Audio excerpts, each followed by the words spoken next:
It's good, man. Yeah. It went down a rabbit hole. Oh man, Yeah, somebody came up to debate with me about the word who doesn't read the word. That doesn't make any sense.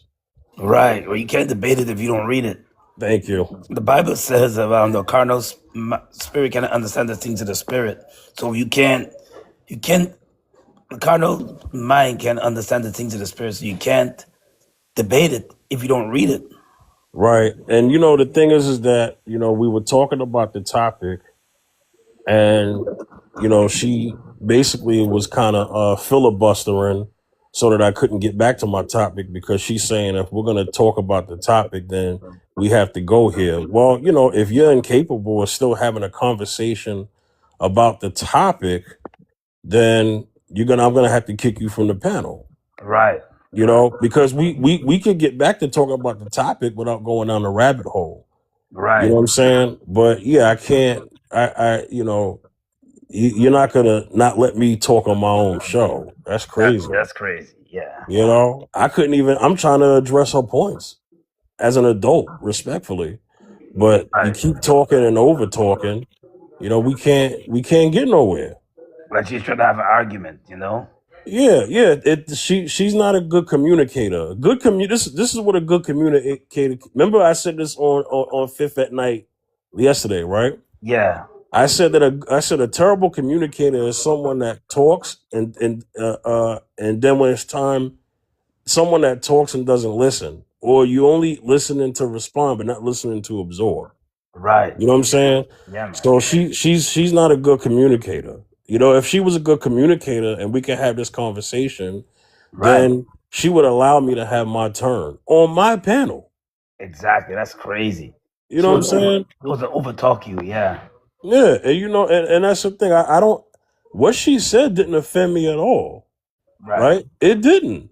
Right. You know, I was just trying to get to the logic and reasoning. You know what I'm saying? Right. And we had to get to my prompt. We're not going to usurp my prompt. And then she took a little stab at me by saying, "Yeah, I'm gonna go and let you get back to your 5 viewers." Okay, cool.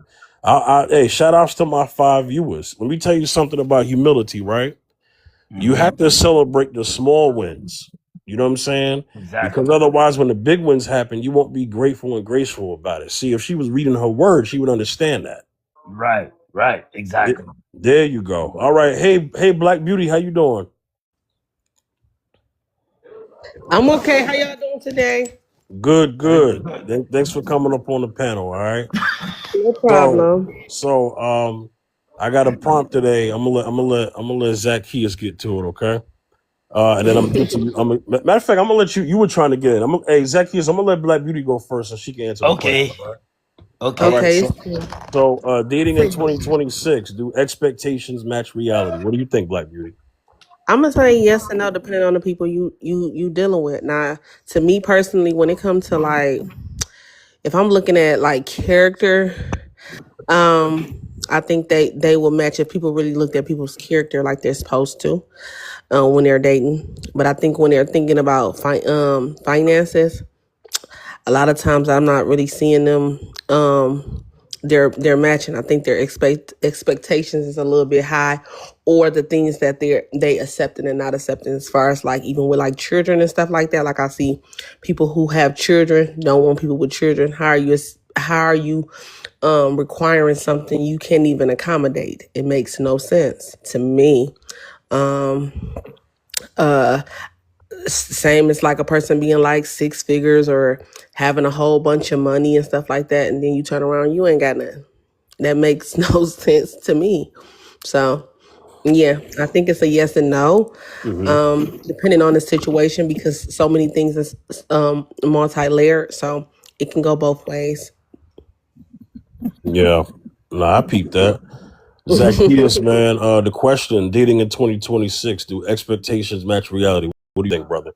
Man, I think a lot of people in the dating world today in 2026, some of them are delusional because I've seen videos where a woman said, "You can't date me unless if you're making 50K, you don't bother dating."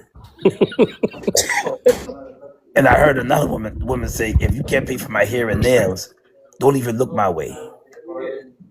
So Instead of concentrating on character and building together, they concentrate on what they have in their pocket,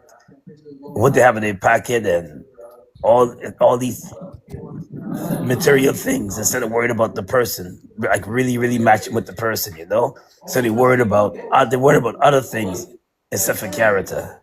And that's why the expectations It's lost. is off, very off this day and age, very off, extremely off. There's people that want to date, but they also want to live the solo poly lifestyle. There's people that want to, yeah. There's people that want to date, but yet they expect so much and so fast. That's unrealistic. So in order for me to date you, I gotta drop a whole bag of money. And some people they want the pook they rather date the Pookie or Ray Rays. They don't want to date a guy with standards. They don't want they say they want a good man, but yet their actions show different. So there's a lot of things that they can put into factor in 2026 and beyond. A lot of things. It's unusual. Yeah, I scratched my head. Yeah, yeah. No, I peeped that. It's I think he must have got a phone call. yeah, That'll happen when that yeah. There you go. But yeah, I absolutely agree. I was gonna wait till the other guy goes so we can open the panel, but yeah, I absolutely agree because it's crazy. Yeah. Yeah. Let me bring in Beyonda. Beyonda, you ready?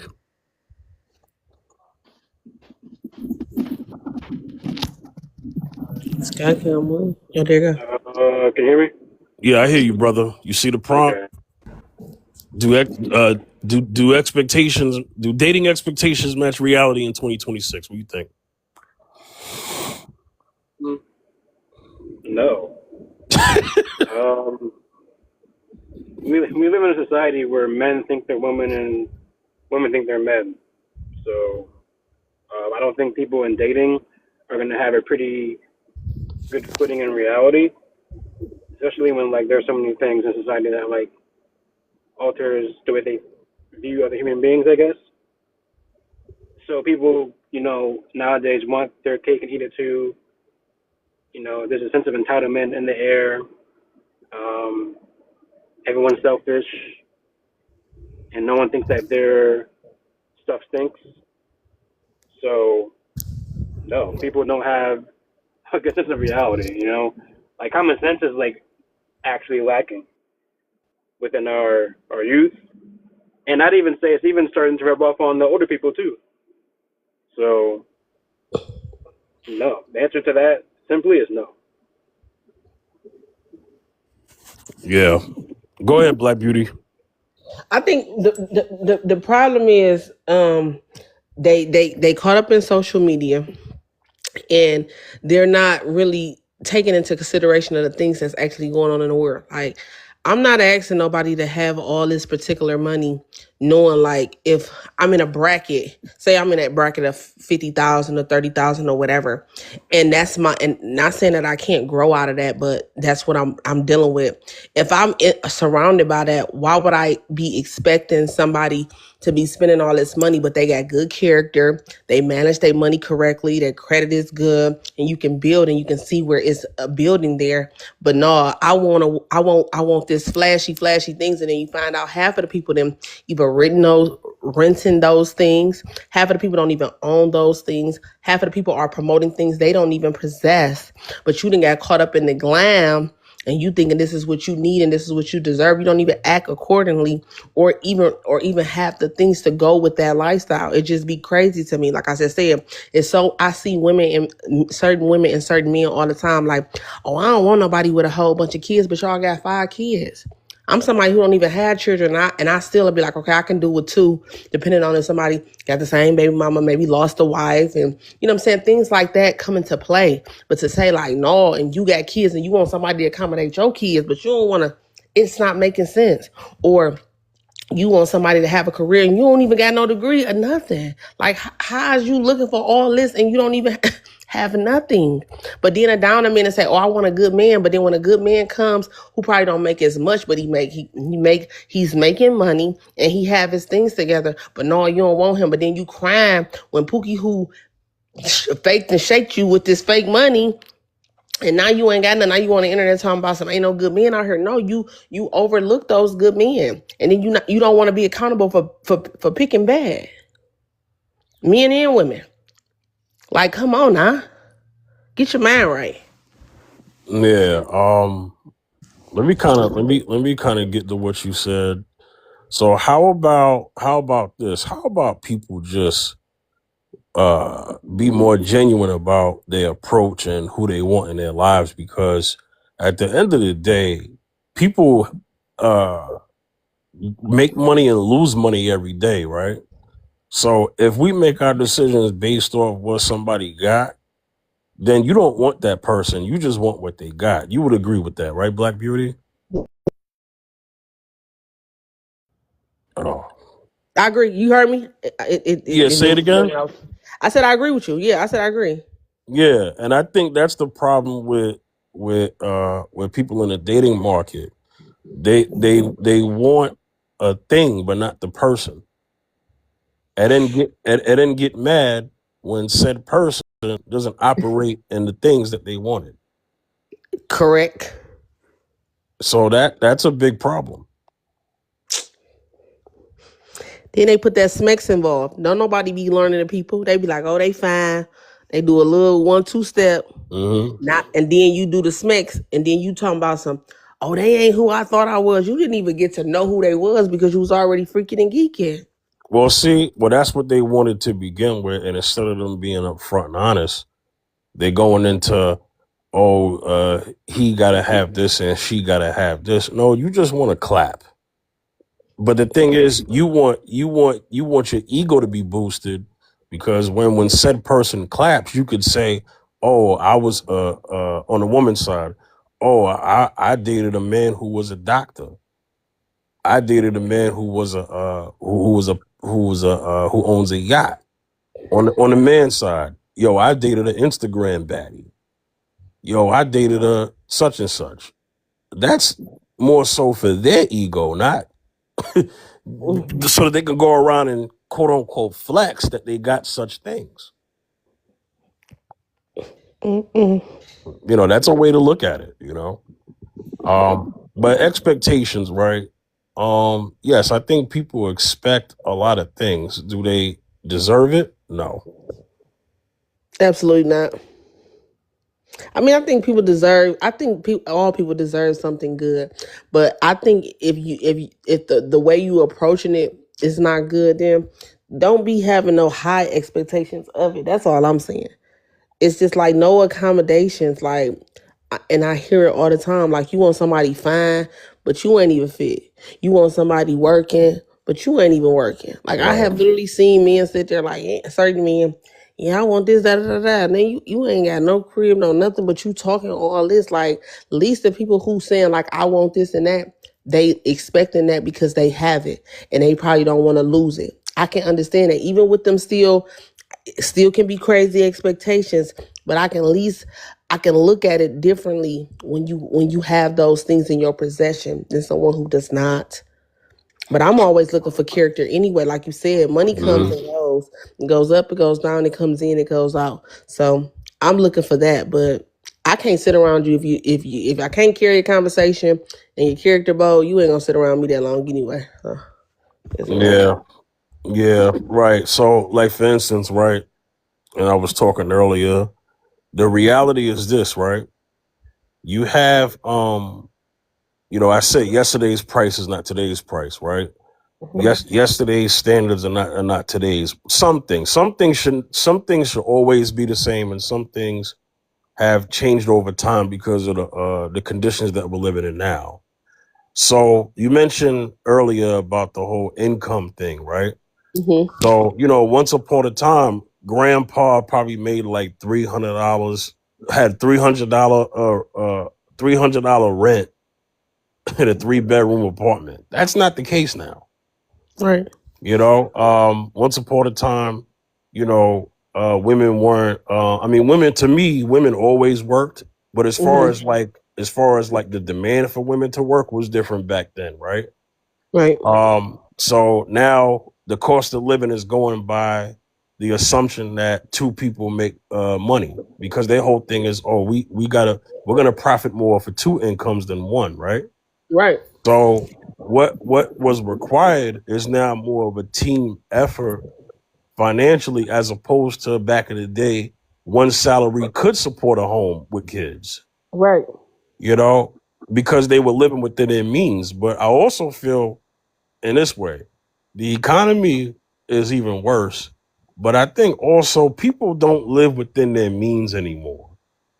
So when I typically hear someone say, "Oh, well, he can't afford me," well, actually, he can, and then they'll say, "Well, no, because he can't afford my trip to the Maldives and my trips to Dubai and my Gucci bag and my Jimmy Choo shoes." Okay, now you're adding in things that's an abundance. That's not necessarily a necessity, Hmm. you know. So, what do you say to that?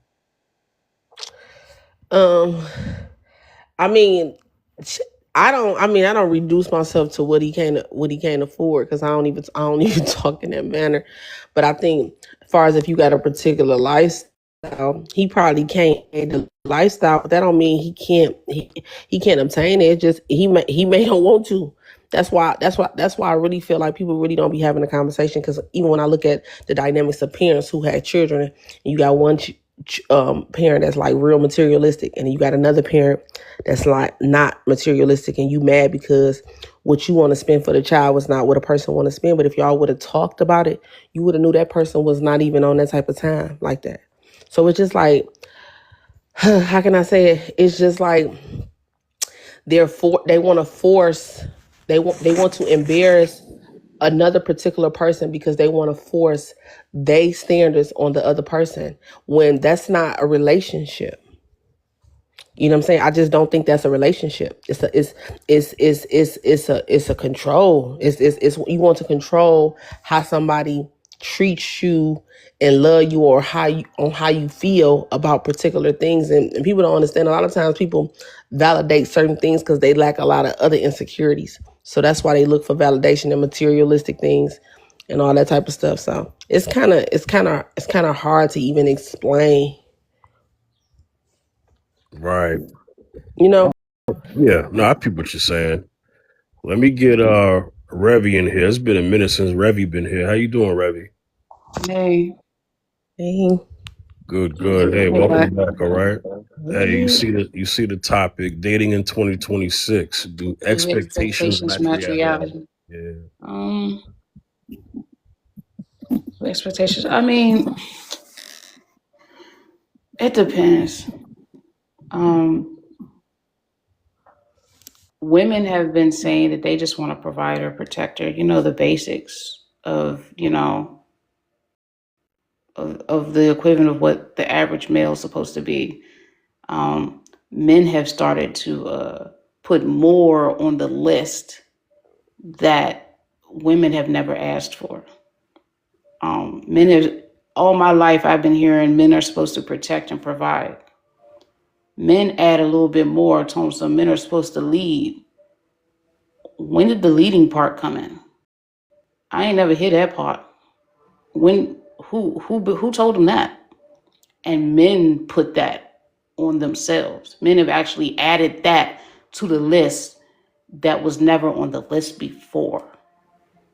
So you basically put more on your plate and you can't even finish the basic plate. If you already had a problem with protecting and providing, not all, right? But a lot of men, the basics of the protecting and providing, a lot of men was just like, I can do that. I can do that. Protect and provide. Ooh, easy, right? No, I mean not for everybody, but that was the basics that most men could definitely achieve. That was the basics. Protect, provide. Boom, easy. Now men have put lead at the head of that, and men don't even know how to lead. A lot of guys don't even know what leadership means. They've lost. They've looked to the Bible, told them what the Bible said. You ask them a question, they're confused. They don't know what leading is. They feel as though leading is being over the woman, as in she's supposed to be your slave, right? And they have completely lost the whole dynamic of the relationship.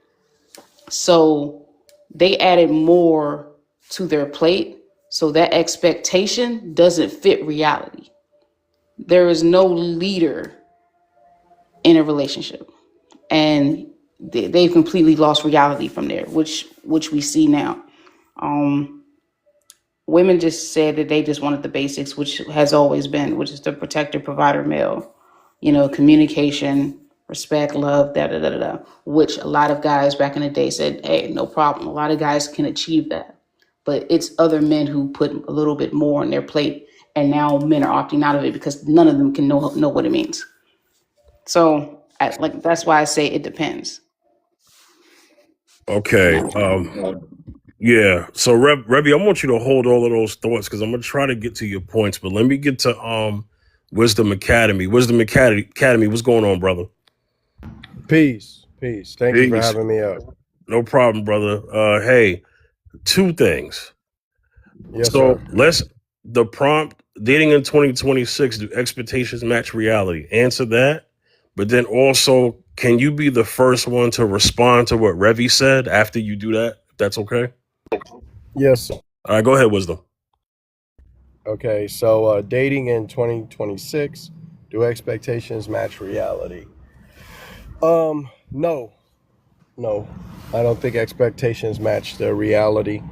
I think men have a list of expectations that they place on women, and women have a expectations that they place on men, right? So and it doesn't match the reality. A lot of women do not want to be what men are asking for. A lot of men do want to be what women are asking for. Everybody wants to be what women are asking for because they want, tall, rich men for the most part, more than anything else. That's not the only thing they're willing to accept, but that's what they do desire the most. And everybody wants to be tall and rich, right? But it's very difficult to obtain, right?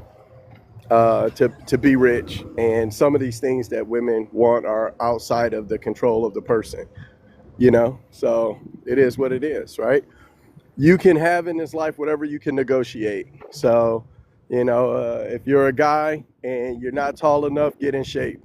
And if you don't make enough money, get a good mouthpiece, read some books, so as a guy, you got to kind of make up the shortfall. But women as a group obviously are consolidated on a very small percentage of men in terms of what their true heart's desire is, So no, their expectations are unrealistic, and men's expectations are unrealistic too, because women are it's not that women can't give men what they're asking for. They just reject it altogether. They don't want to do it. So, we need to be mindful of that, right? If you're a guy and you are looking for traditional dating, dynamics, then get a woman that wants to be that. Don't argue with women who don't want to do or be that. But a lot of times men will deal with women that don't want to be and are not what they are looking for because of how they look. So that's why I think men run into the problem. So that is an answer to the question. Now to Remy, or Revy, sorry. And how you doing, sis? It's nice to chat with you. I think you and I have very different ideas, but that's no reason for us to disrespect each other. So even though we're probably not going to agree on much, I'm going to talk to you respectfully and just try to engage, okay? If you want somebody to protect you, then, and this is something I hear out of women often, I don't think women understand leadership, authority, responsibility, or accountability at all, or how these things function. And so that's why a woman will say, I want a man who will protect and provide and plan for our future, but he doesn't need to have any authority to do those things. So I'll give you an example that could be understood by everybody. Let's say you have children that you're responsible for watching. Women are not children, but let's say that you are responsible for to listen to you.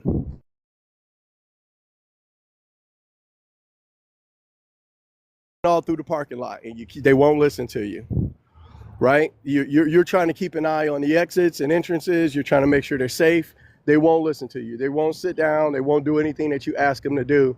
Then you cannot protect them, okay? There is a degree of authority you need to be able to act out protection, okay? And it is obvious to me that most women do not understand that they need to hand that authority over willfully. That's what submission is. It is willfully handing over authority to somebody else so that they can take responsibility for something. And a lot of women just don't seem to get that. If I'm going to plan for our future by providing, right? I'm going to provide for us in a moment. I'm going to provide for us in the future. So I have to plan for me to make a plan. You have to choose to cooperate with the plan that I am making. You have to submit. You have to give me the authority to do that. But a lot of ladies are resistant to that. So what you have is a lot of ladies who are saying, I want you I have these responsibilities I want you to take on, man, but I'm not going to give you the authority necessary to meet the obligation of the responsibility because I don't understand how those two things are connected, and I don't want anybody to tell me what to do. And if you try to explain this connection to me, then it's really about you feeling small and insecure and wanting to control women. Now, I'll have these conversations online, but in my personal life, my advice to men is do not date, marry, have sex with, have children with, or even argue with modern-minded women. If they don't have traditional values about dating, marriage, sex, and children, leave them alone. You don't need to win an argument with these women. You just need to make sure you don't get any of them pregnant and don't marry them. So that is how I would address your worldview, Revi. Women as a group desire men who have leadership qualities. It is attractive to women, men who are dominant, assertive, competent, productive. They are looking for leadership qualities in men. So it's not that men just made up that they needed to be leaders. Women are complicit in that because you ladies don't want to take care of a man. You don't want a man looking to you for leadership and placing that responsibility on you. Women as a group, not you, but women as a group are looking for leadership qualities in men. And men are not looking for leadership qualities in women. We are not looking for women to lead us. So if a woman gets what she wants and a man gets what he wants, then a woman gets a leader. So that's not something men just made up out of nowhere and foisted onto themselves. So I disagree with your take, but that's it. Okay. He didn't lie once. Fifth, did you want me to respond, or do you want to move with everybody else? Or? So everybody on the panel, just hold tight, okay? I appreciate everyone for coming. I do. But hold tight because it's only fair if Revi responds. And then I'm going to get to, in this order, Tess, Mila, Jokes You Can Tell, and Angie Moreau. You go ahead, Revi. You have the floor. Okay, thank you, Fifth. Will, thank you for your opinion, but I completely disagree with everything you're saying. Notice that when you were talking about protect, provide, but you also said authority, right? Which is what I was saying, right? It goes on to the prompt. Do expectations match reality? There is no way, shape, or form that you need to have authority over another individual human being just for you to be a man.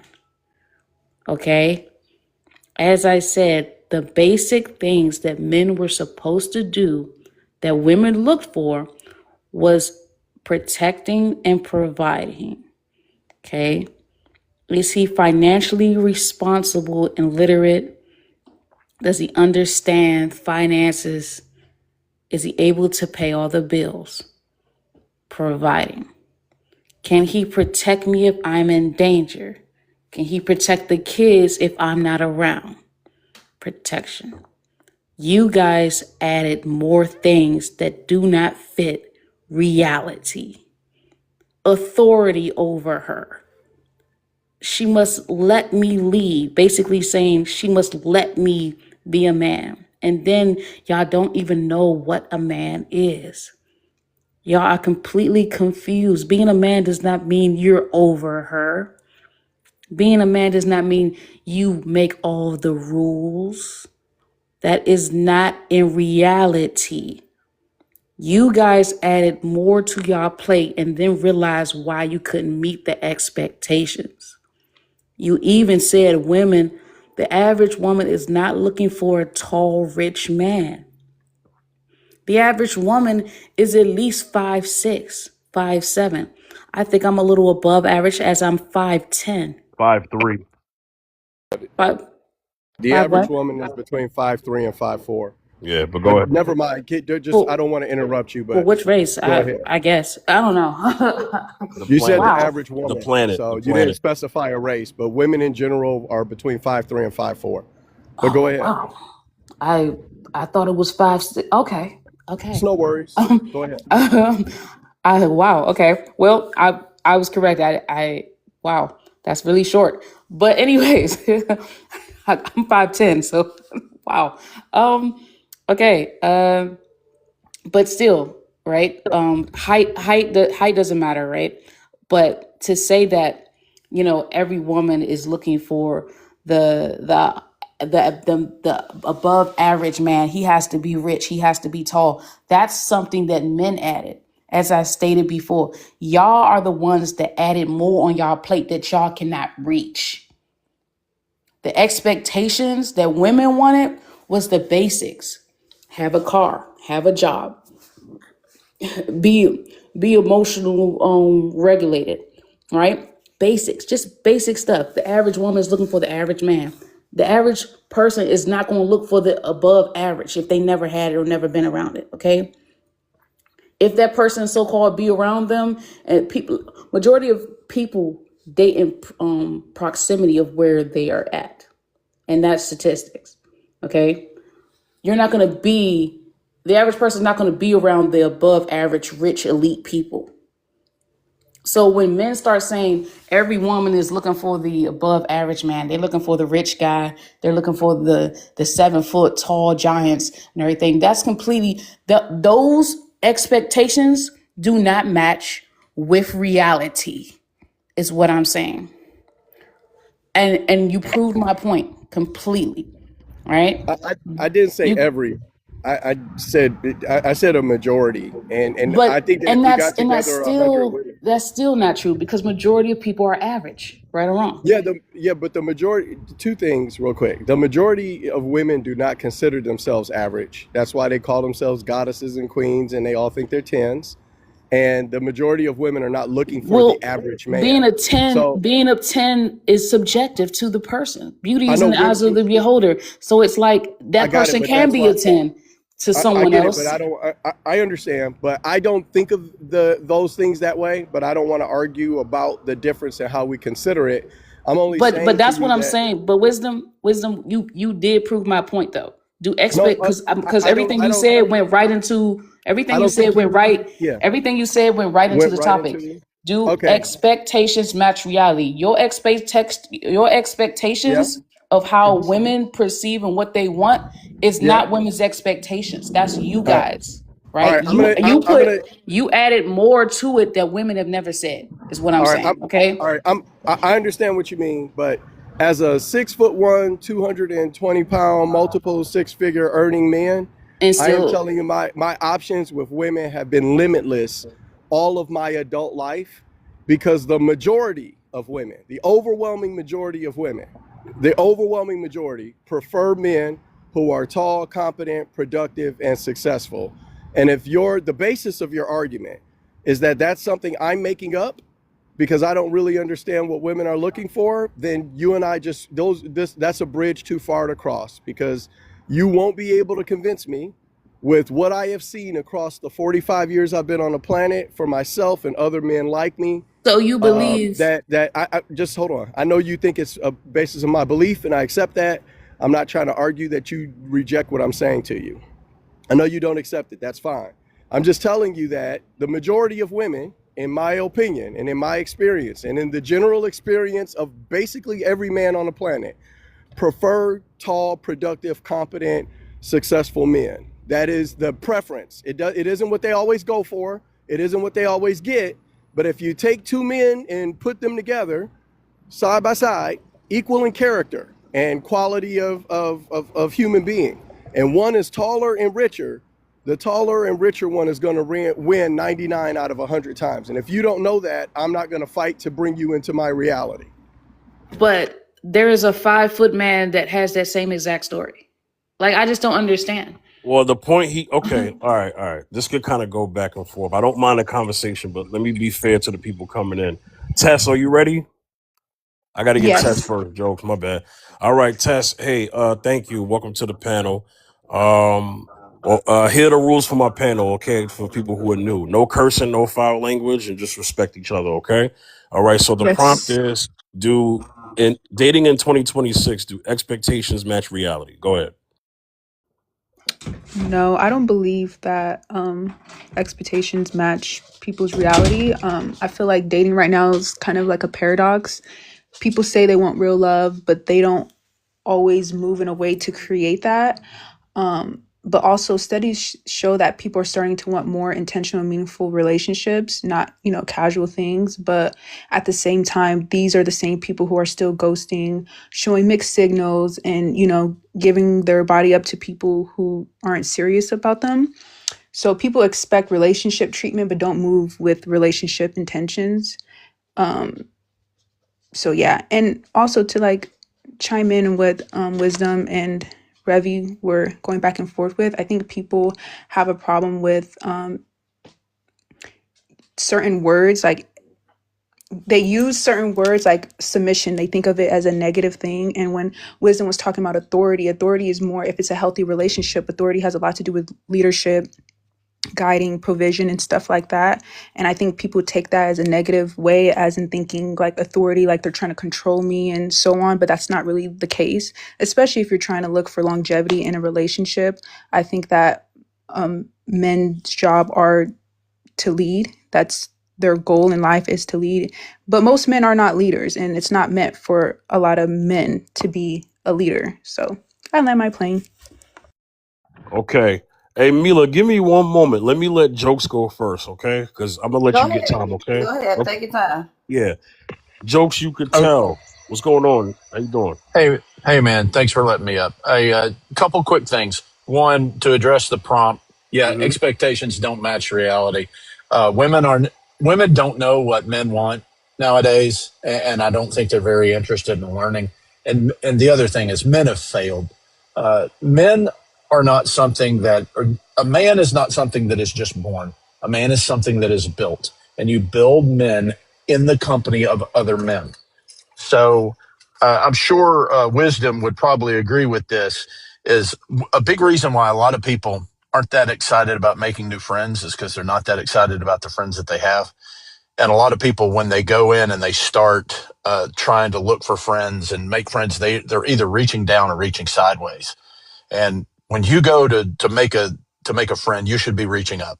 Find that person that's got the life that you want to live, and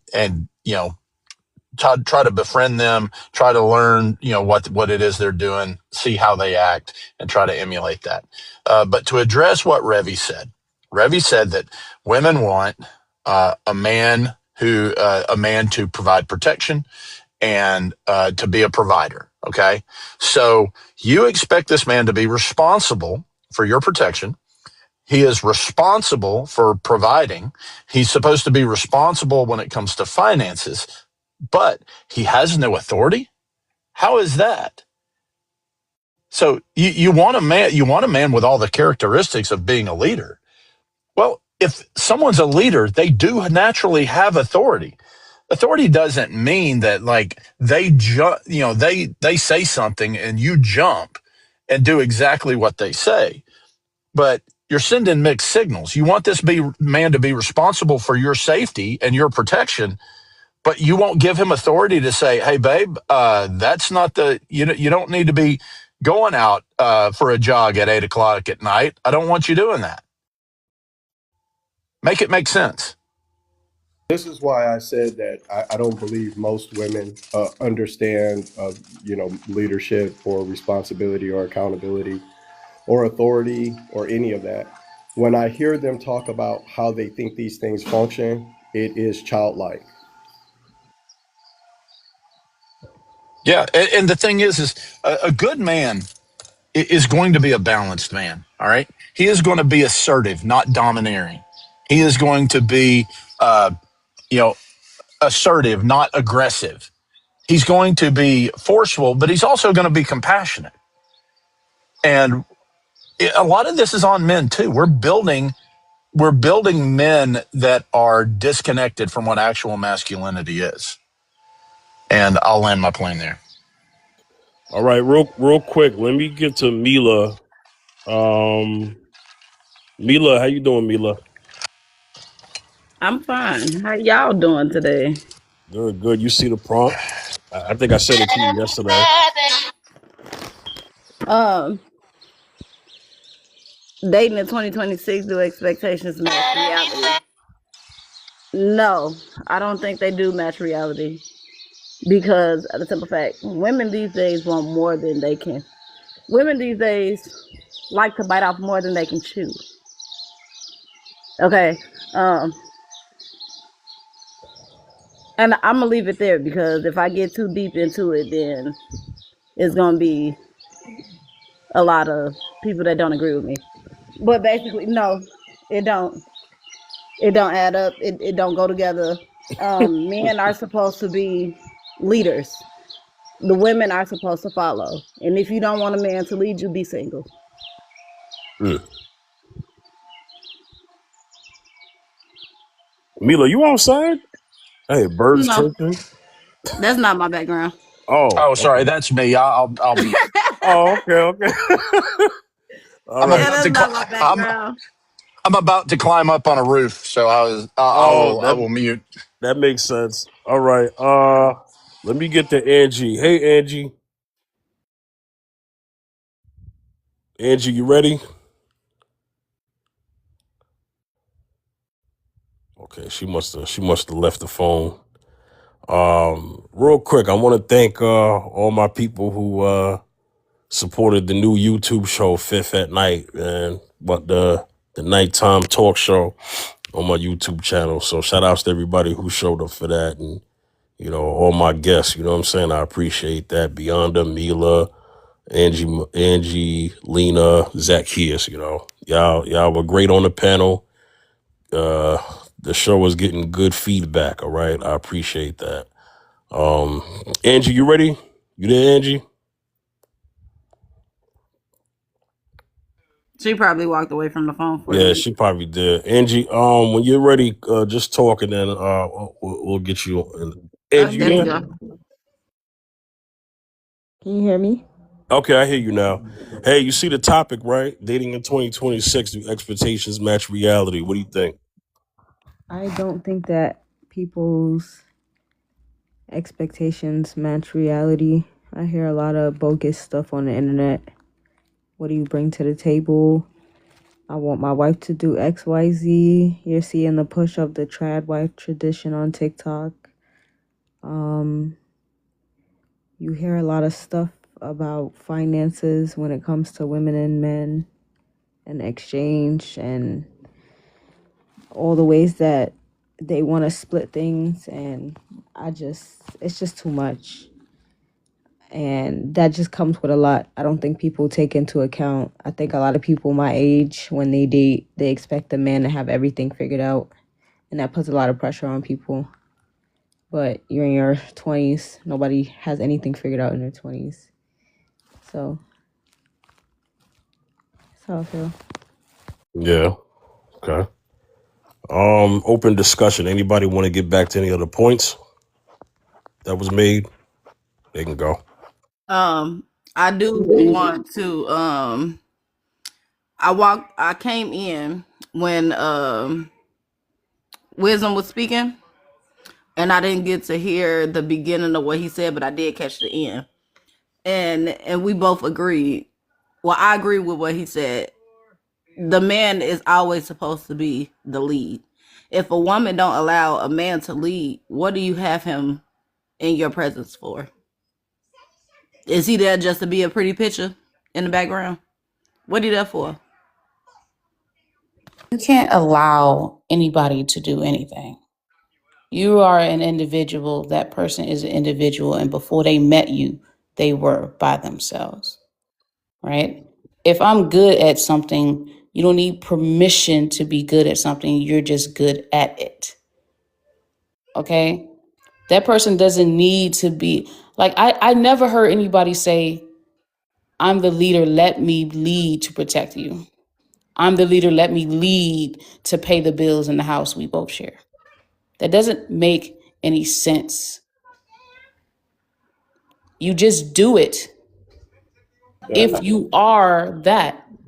Like I don't think we're talking on the I've actually logical been Yeah, there. standpoint. Can I say something You real are quick? not a leader. Go ahead, Fifth. You are a partner. Yeah, so Revy, you know what I was wanting you to do earlier when you came on? I wanted you to actually give some like bullet points. What do you mean?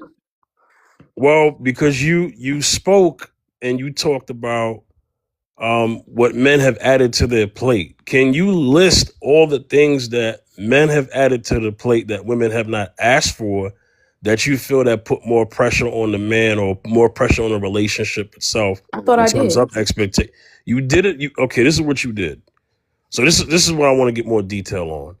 So I guess the whole thing is you're saying that men are the ones that said that they had to be leaders, right? You mentioned the things that they reference, right? But what I was trying to get to is this. What are the other things? Because there are things that women may not say out their mouths, but they expect it from men to do. And if they don't do it, that's when it comes out of their mouth. I mean, are you being considerate of that as well? That may happen in relationships. You saying that the women have said they want this and then changed their mind?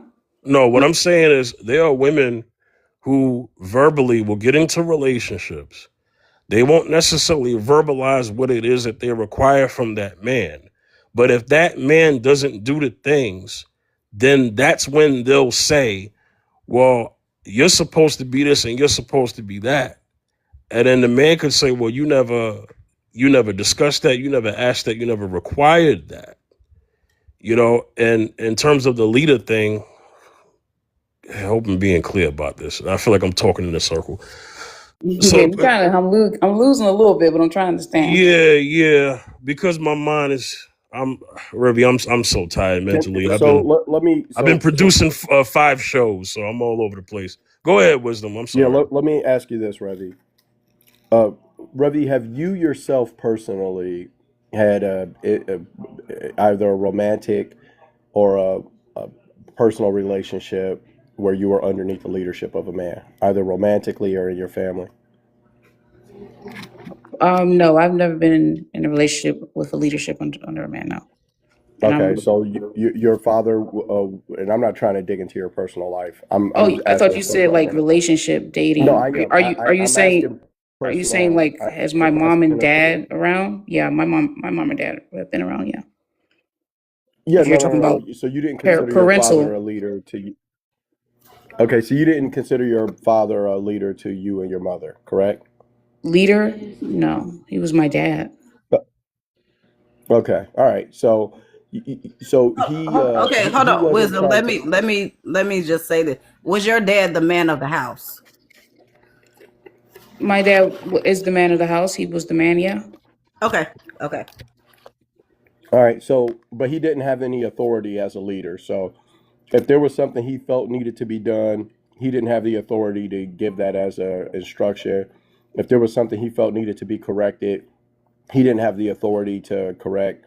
If there was some instruction or something he wanted you to do in a particular way or something he wanted you to learn, then he didn't have the authority to instruct, right? So he couldn't Huh? correct, direct, instruct, or hold anybody accountable in the house.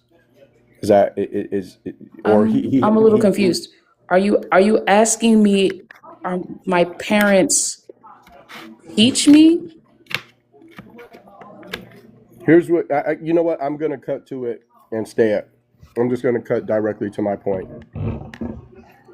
Um, I think that you don't connect. It sounds like your understanding of leadership does not connect, um, or your understanding of leadership does not connect like authority to the responsibility of leading. Right? You believe that a man can lead by just showing up and he pays bills. He doesn't have to say that he's going to do it. He doesn't have to get permission from the woman or anything like that. He's just going to do it because part of being a man is leading. But men put the responsibility on themselves to lead, and women aren't asking for it. I don't think you know how when you add up all Maybe the I don't points that know. you said, Wisdom, how they sound. wisdom. What is a leader? Like what do the leader actually do? Yeah, Maybe I can understand yeah, for from sure. that. Okay, Because if you're yeah, talking about absolutely. parents and mom and dad, Yeah, I'm losing it. husbands are very similar, and men take on similar responsibility for women in relationships In what because way? Just tell me in what way. yeah, Like what is a absolutely. leader? Okay, In what way do you, as a man, lead yeah, for sure. in a I'll tell you household? right Yeah. now. Yep. All right. So, in most relationship dynamics, okay, I believe that women look for men that they can look up to. They desire a man that is further along than them. When you talk to ladies, they will tell you, hey, you need to be at least where I'm at or more. Men don't say that. Men don't say, hey, if I make 50,000, you need to make 50,000 too or more, or I'm not going to talk to you. If both people did that, men and women, then nobody would be able to be in relationships except for people who earn the exact same amount or do the exact same things, right? So women, for the most part, look to date up. And in that dynamic that occurs, because they call this hypergamy, this is a naturally occurring phenomenon in human mating and dating, okay? It's called hypergamy. And so women as a group look for men that they feel are ahead of them, and then those men will instruct, direct, and here's the leadership qualities or leadership responsibilities. They instruct, correct, direct the relationship. Right? They plan for the future. They create stability through security, financial security. These are things that a man takes responsibility for doing. Hey, it's on me to try to make these things. Isn't that both their responsibility? It really is. But in the same way, if you were to go, if you were in a kitchen cooking, there's a chef and there's a sous chef, right? So it's both of their responsibility to get the meal out, but the chef is the one that is ultimately responsible for what's being made. Right? He's the one that's the master of the cooking, and the sous chef is there to help. Now, a lot of women, they don't like the help me thing. They don't want to be a helper to a man. They want to find a man that wants to be a partner. The problem is that competent, productive men are not looking to be a power couple with women. They're typically looking for a woman that's going to allow them to have the authority that they need to direct their home. So a lot of ladies end up complaining about men wanting to lead and men wanting to have the responsibility of these things. And they're like, oh, it's because they want to be controlling, this, that, and the other. But the truth of the matter is you have women who are, productive in life. They want men who are similar, and those men don't desire them. Those men as a group are not looking to be the Jay-Z to your Beyonce, not you. They're looking for a woman that's going to help them and not a woman that they're going to compete against or be boss chicks with. Guys are not looking for the same things in women that women are looking for in men. So we don't want to be your partners. Heterosexual men are not looking to be your partners. Especially the productive ones. The more productive the man is, the less he desires to be your partner. He wants to start his own home, start his own family, take responsibility for that family, love and protect and provide for his woman, and raise his children. That's what he wants. And a lot of ladies have been kind of sold this fantasy, and this is the unrealistic dating expectations. And this is why there's a lot of women who are complaining about men who are single. With your partner, Wisdom? Oh, yeah, absolutely. Aren't y'all supposed to communicate and how things are supposed to be done and how things you can't Yes, ma'am. you can't do anything without also the agreement of your partner. Agree. She has to agree. That's what makes it submission, not oppression. Yeah, that just because. Okay. So check Okay, this out. okay. If you're at your job, ma'am, and you and your boss work together on a project. Jobs examples are not good for relationships. No, I think they're. It's the same thing with the car and the key. If you want to reject, if you want to reject the example, because you don't like it, go ahead. I'll let you go, ma'am. I'll yield to you. I'm listening. Me and Beyonda is holding it down for fifth because he's a little bit busy. But we do have a new person on the panel. And before y'all get too deep into what you and Revy was, talking about, because it is a good conversation. I want to get Kilo K point of view for the topic at hand. Kay, welcome to the panel. This is fifth panel. Few rules. Be respectful, no foul language, no cursing. But before you enter their conversation, please read the prompt and respond to it. Okay, understood. Thanks for letting me up. Let me see.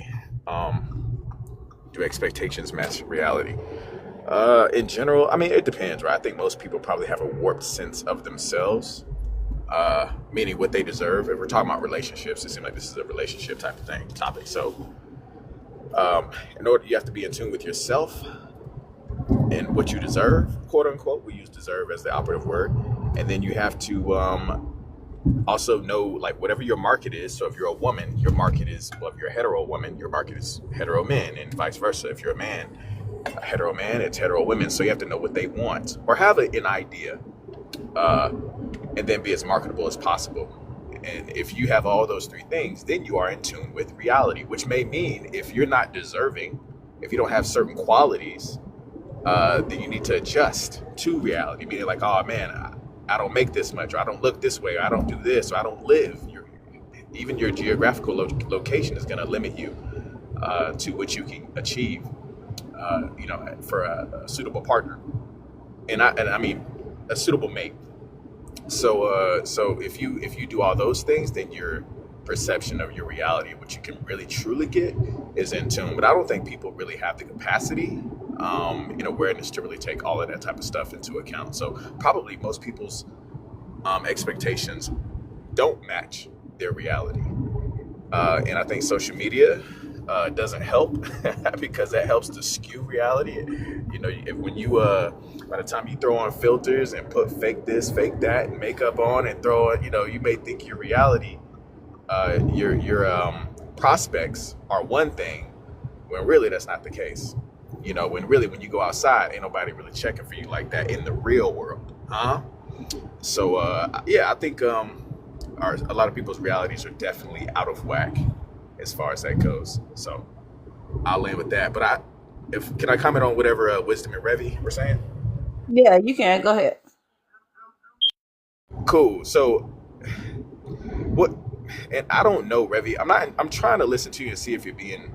And this is not to spite you, but I'm trying to see if you really are not comprehending what he's putting down, or if you're being, willfully disingenuous. I'm genuinely. I was trying to listen to ascertain that, but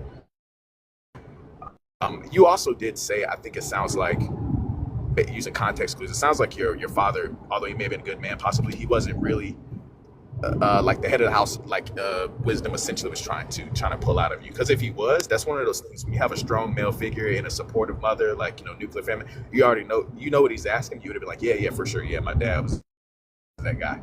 So anything below that probably means he wasn't. He might have been like 50-50 as far as the power dynamic goes, or something, or less. But anyway, but in general, back to what he was in, I think the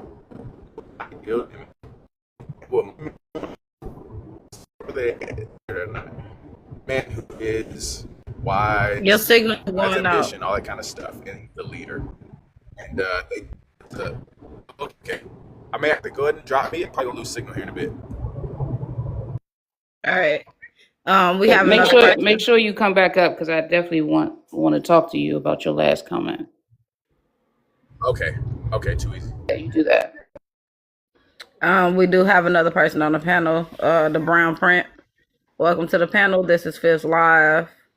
Me and Beyonda holding it down for fifth. There's only a few rules. No cursing, no foul language, and be respectful to everyone on the panel. Before you jump into the conversation, you have to answer the prompt.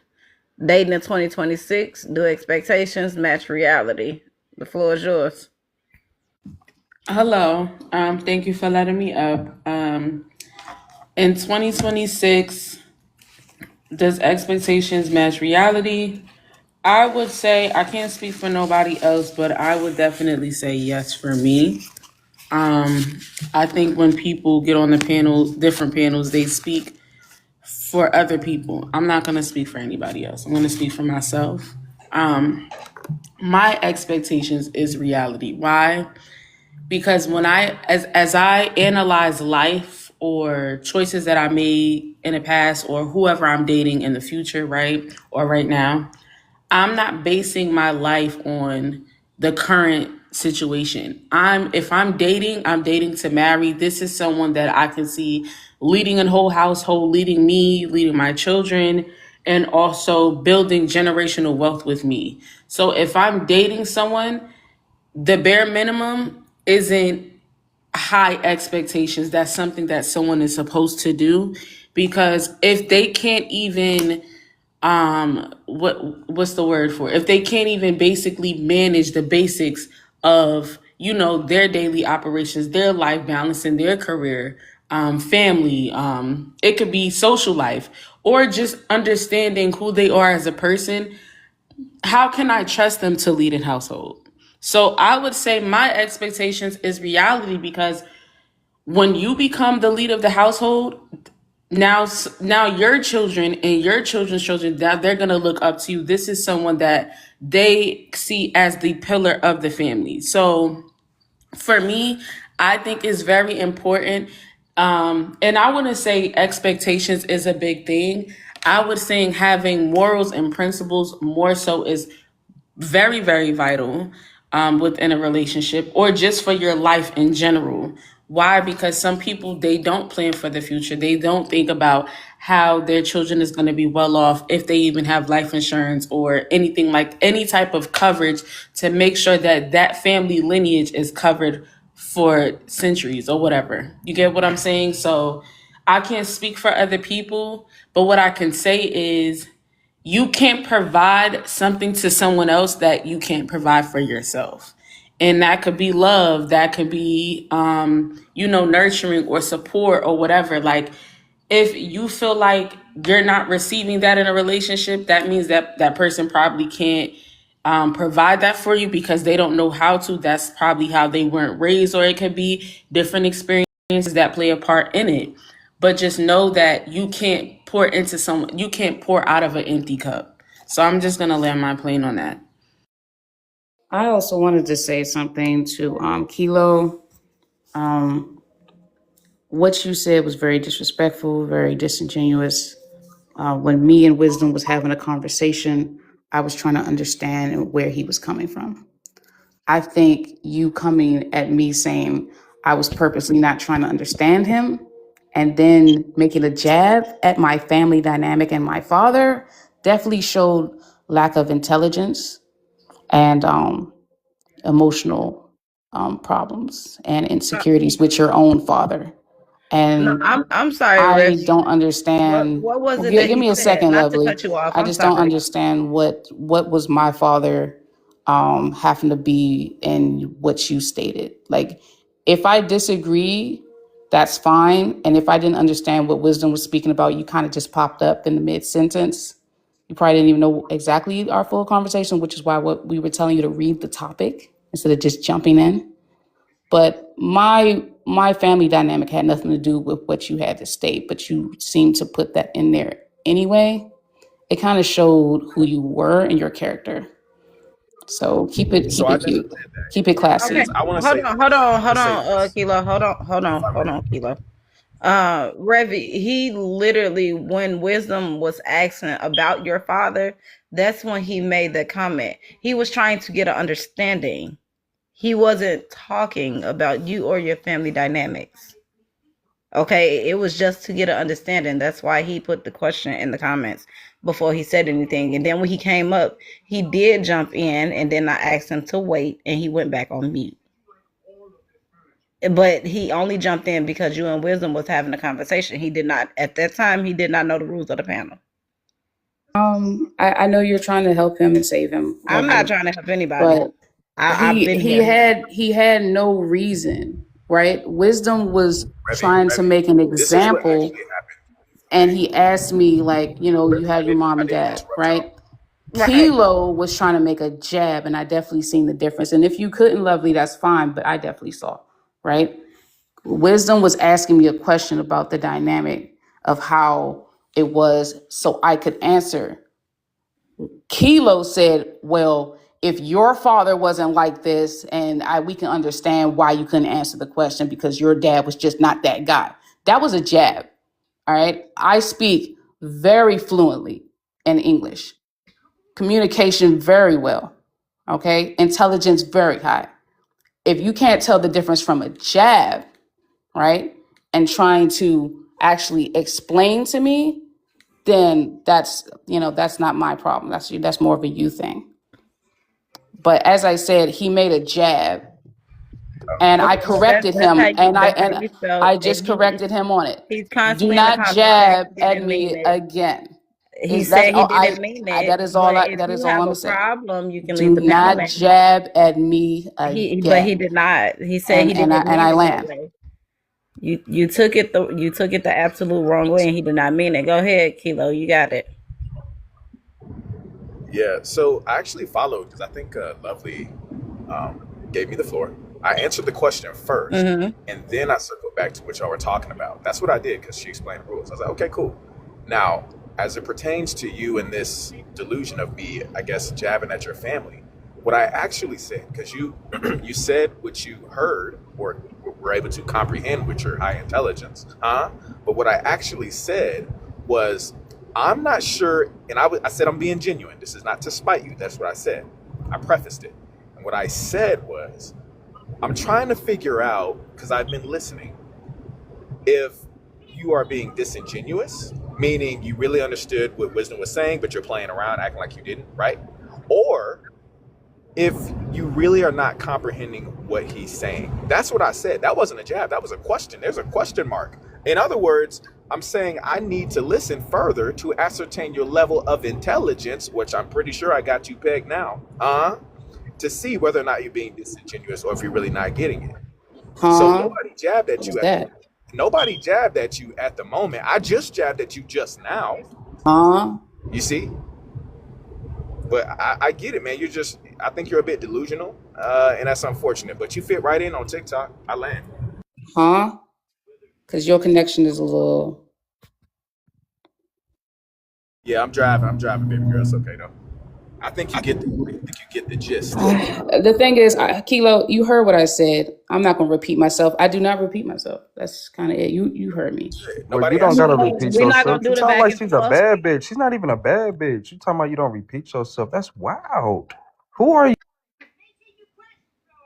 Sorry, Revy. Kilo, you bringing I them removed in. him. That we're not gonna do that. Not on this panel because it is live recorded, and he does post these on his YouTube. There won't be any arguing or disrespect going on this panel. If you don't like what's said, you have every opportunity to leave. Hey, KJ, welcome in. You've been here before. You I know the thought that was rules. the Did first I join at a rule. bad time? No, come on, KJ. You know the rules. You've been here before. Uh, Go ahead and answer the prompt. all right. Dating in 2026, do expectations match reality? Of course they don't.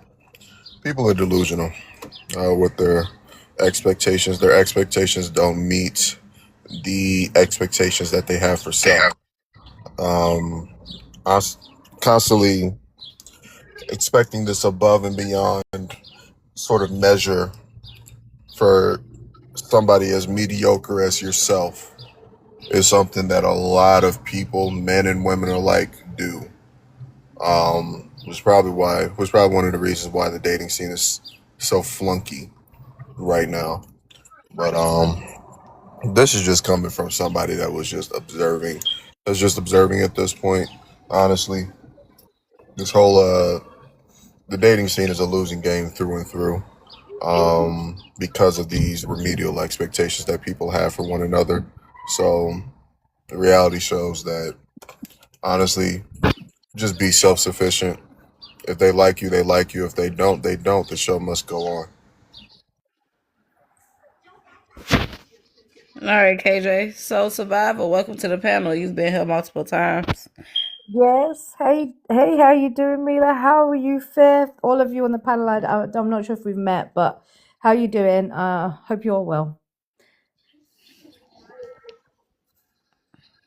I kind of joined a little bit late, I'm not gonna lie, so I haven't heard a lot of the conversation that you guys were having. So I'd be keen to just maybe if you wanna fill me in or just debrief a little so that I can jump in, if that's okay with you. No, that's fine. So Survivor, I just need you to answer the prompt first, and then Okay. after you give your answer, as always, join in an open discussion. Okay, my love. So the prompt. So Thank you. Survivor, how are you doing, my London love? How are you? I'm See, you doing done made well. this man come off mute. Why you do that? I'm doing absolutely fine, my lovely American love. How are you? Thank you. I'm gonna go back on mute, but yeah, the prompt is dating in 2026. Do expectations match reality? I'll be back. No worries. Okay. So, okay, my opinion on dating in 2026 is I think firstly you got to define what is reality. Like if you're saying do expectations match reality? Are we talking about the expectations that we have of dating in 2026? That's how I'm reading it, right? So if we're talking about the expectations that we have of dating in 2026, no. To me, in my mind, there's a complete mismatch because I would have thought that we would have grown wiser, better, more aware, as time has gone on. But to be honest with you, I think it's just got worse. I think especially dating platforms. I mean, I'll base it a lot on that. Dating platforms, they're not dating platforms. They're places to hook up. There is no genuine, I don't think, online place where, unless I don't know, I haven't looked at many, I've looked at a few, but I've just found it to be quite disturbing, to be honest. I don't, I've been ghosted many times. I've had ridiculous questions asked, and it's been quite, if you don't mind me saying, quite a sexual kind of thing. And that's just not what I'm looking for, So I don't think that it has matched my expectations. In fact, when I was single in 2019, I was like, oh, I've got this, like easy, I'll easily find someone, right? Oh my God, I've dated loads, but just it's mind blowing what the kind of people that you meet. So no, it hasn't matched my expectations. I think sometimes, I don't know, I just don't find people very genuine. I think people have got hidden agendas when they meet you. I don't think people are very honest, and you've got to really go through the thorns to find your rose in this day and age, which I think is quite sad. But I can only speak from my experience, guys, right? I'm not generalizing. I'm just talking from what I have experienced. And in my mind, no. I thought it would have been really easy to have met somebody decent, settled down, had a good a good relationship. It doesn't mean that every relationship is going to work, but if you start off with the right intentions, right, and if you've got this, and if your motivation is correct and aligned with whoever you meet, you've got a fairly good chance of having a relationship that's going to work. But I have not found that at all. It's been a slog, and to be honest with you, based on what I have seen, I'm quite happy being alone. Unless I find someone that's aligned with me with the same kind of level of motivation and intention, nah, not for me. So yeah, I think it's hard. I genuinely think it's a lot harder than I thought it would have been, because my expectations were like, I'd easily walk into a relationship. Okay, I've got a lot to offer, and I thought I wouldn't have an issue, but clearly not. So that's my take on it, my love. Hey, Visual Entertainment. I have a question for a soul. Yeah, go for it. Yeah, so I left a couple comments, but sorry, I wasn't. So a lot of us, no worries, of course, of course. But you say you have a lot to, and listen, I'm not trying to like pin you or anything. I'm genuine. This is a genuine question because a lot of us say this, male and female, like I have a lot Yeah, to offer.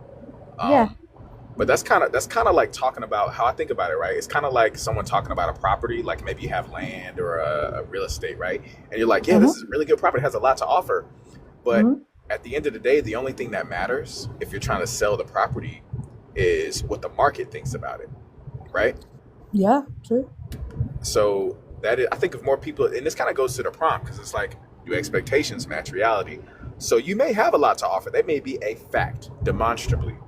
But the only thing that matters, assuming you're a hetero female, is Yeah, what hetero males, you know what I mean, is what your market wants. So I but just, let I won't even ask the question. I'll just say that. Go ahead.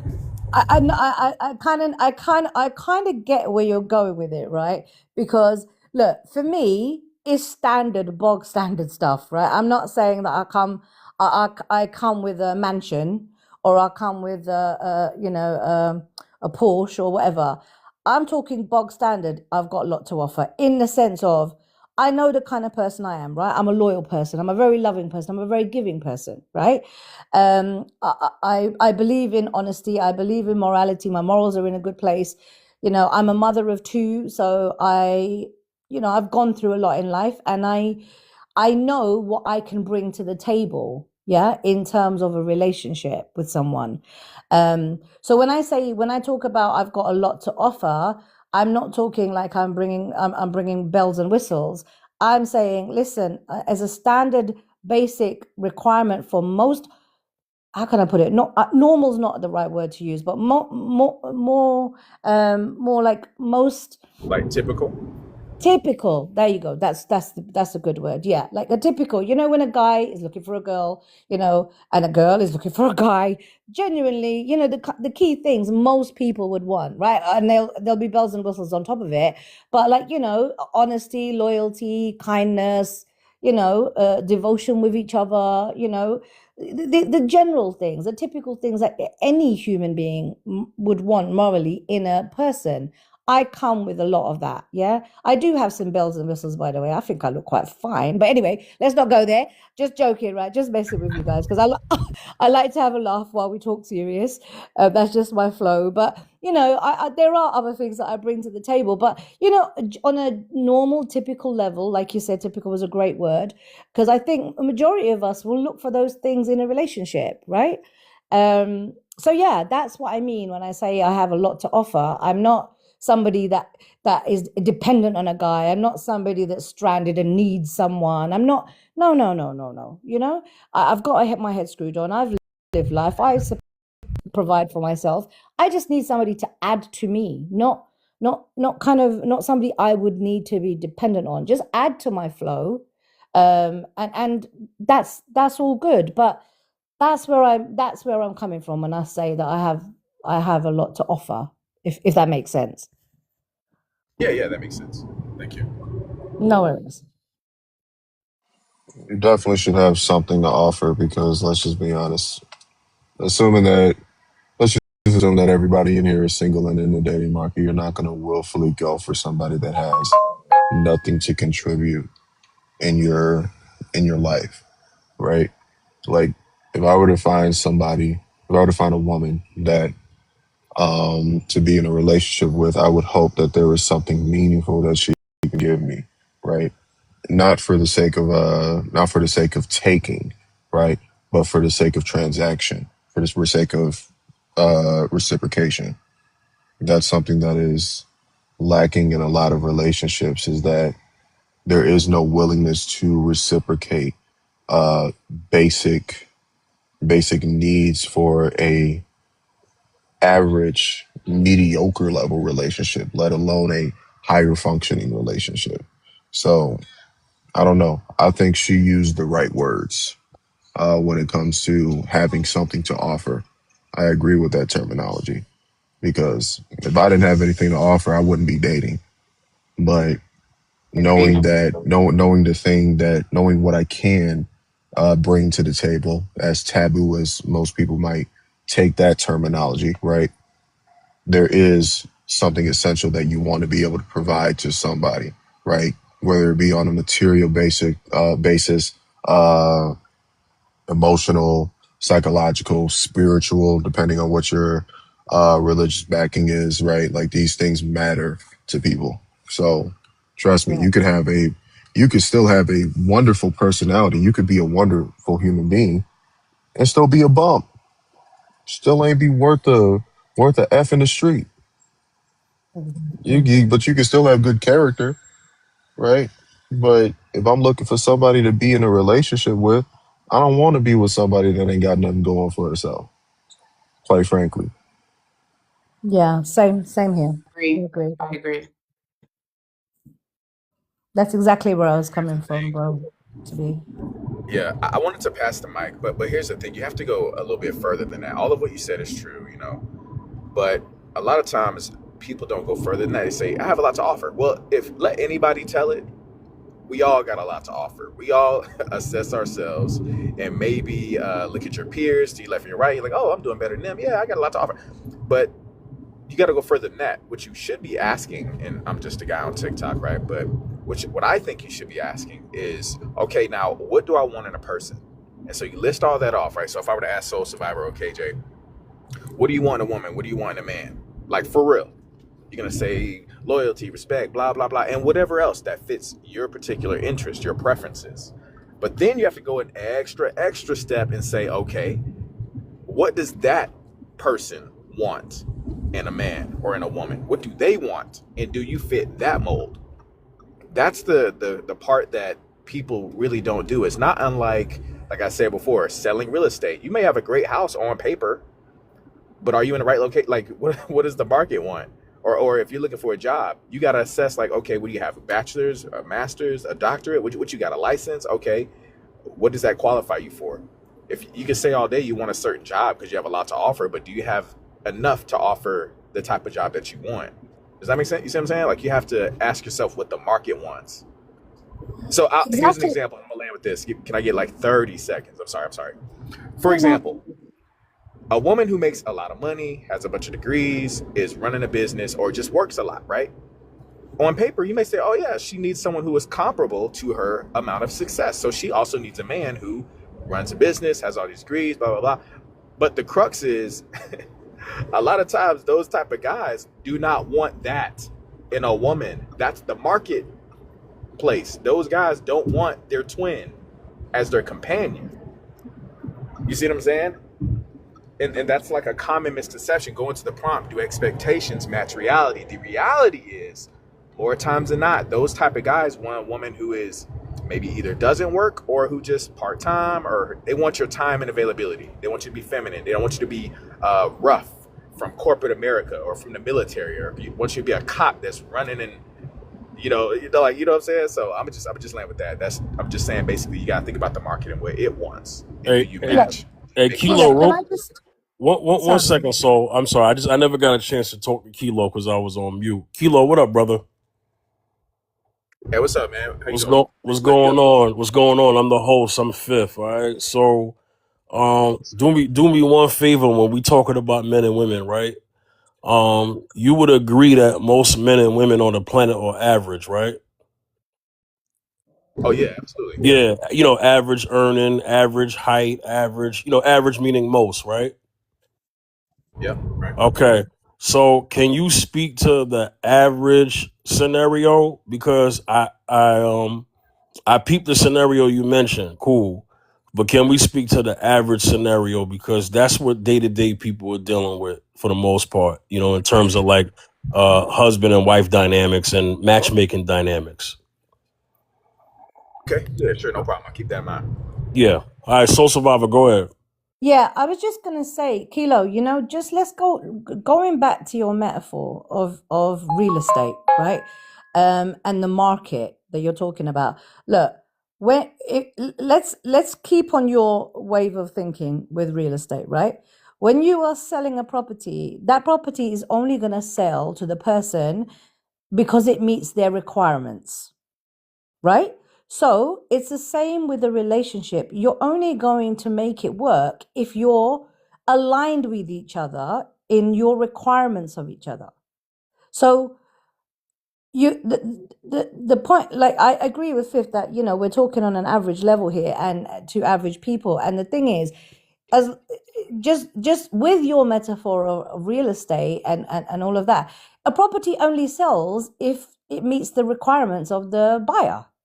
So in a relationship, it's the same, very similar principle. Your relationship is only going to really work if what you're putting on the table is going to meet the requirements of the person that you're with, and vice versa, right? So the alignment needs to be Right. there. Right. So that is to say, and I use that analogy, right? Because put it like this. I use that analogy because one has to wonder, um, if your house has been on the market for 2 or 3 years,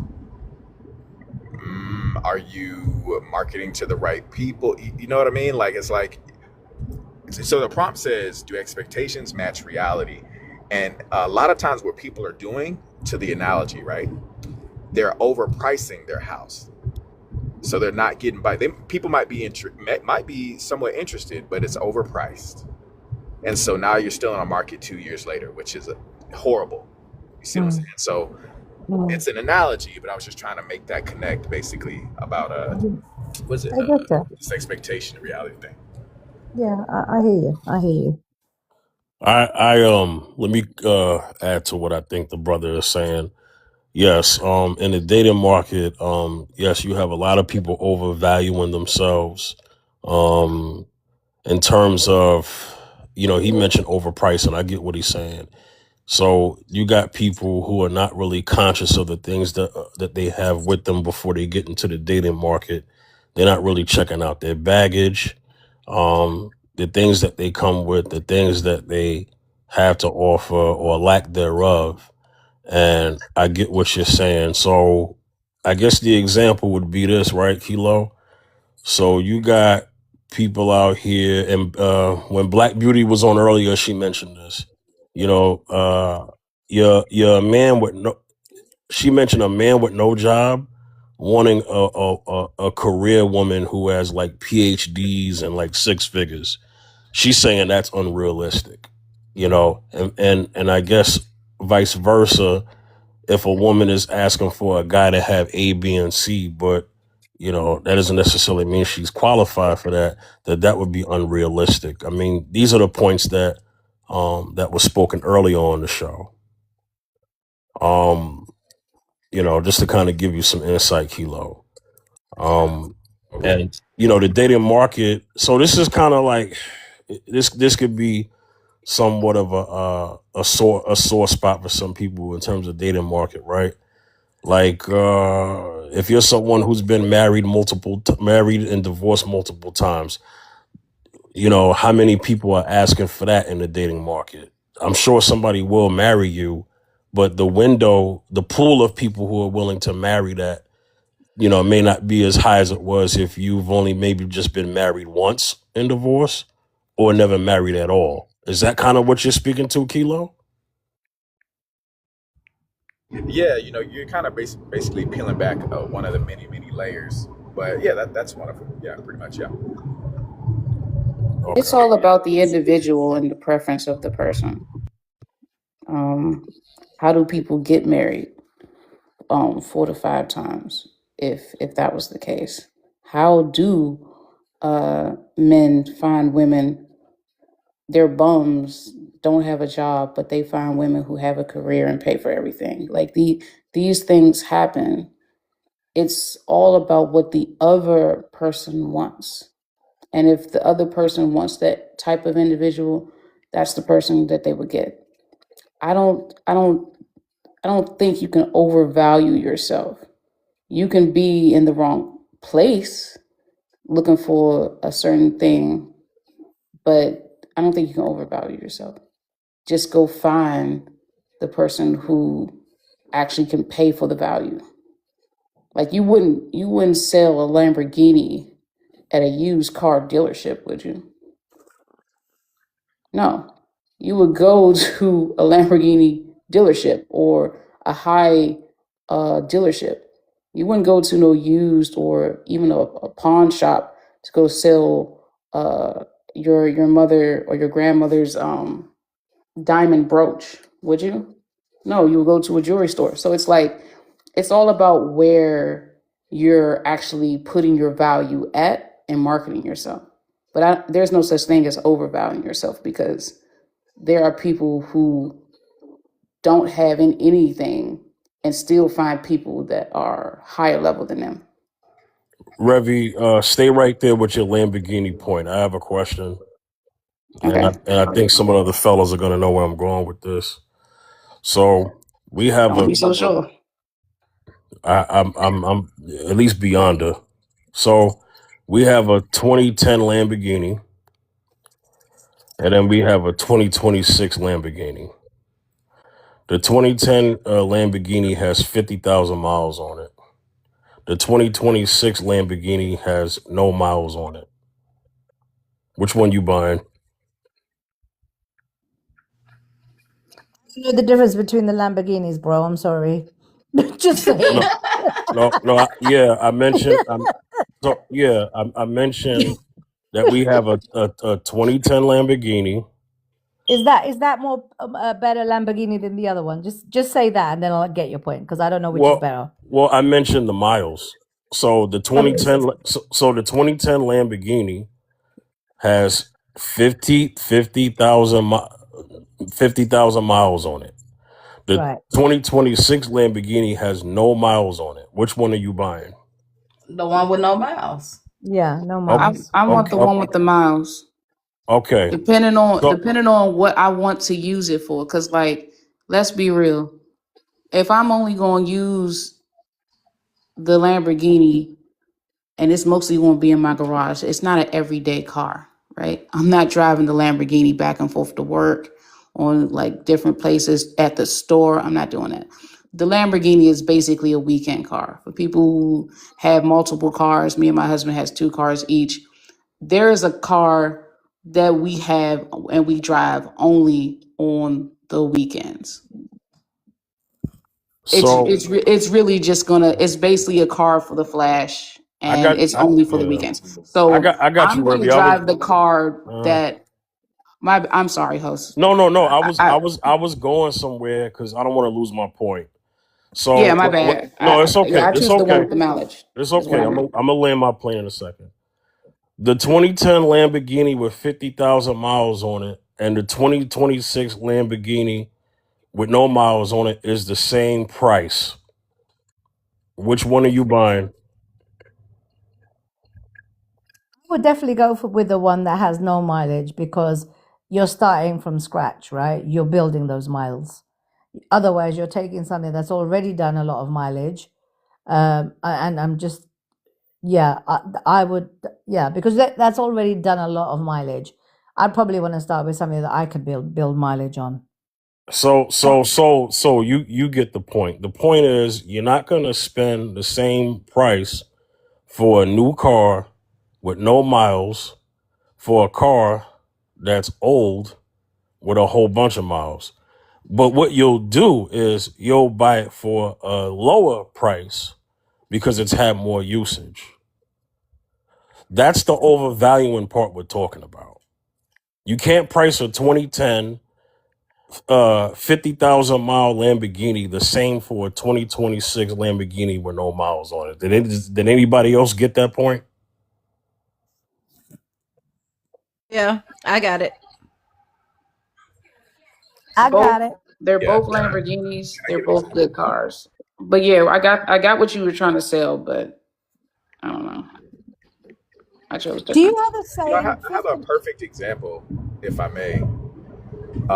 Y'all may have heard of this. It's been some years. I think it happened in Europe or somewhere. But anyway, this woman, she was strikingly beautiful. True story. Strikingly beautiful. And long story short, she had a crazy ex, and he threw...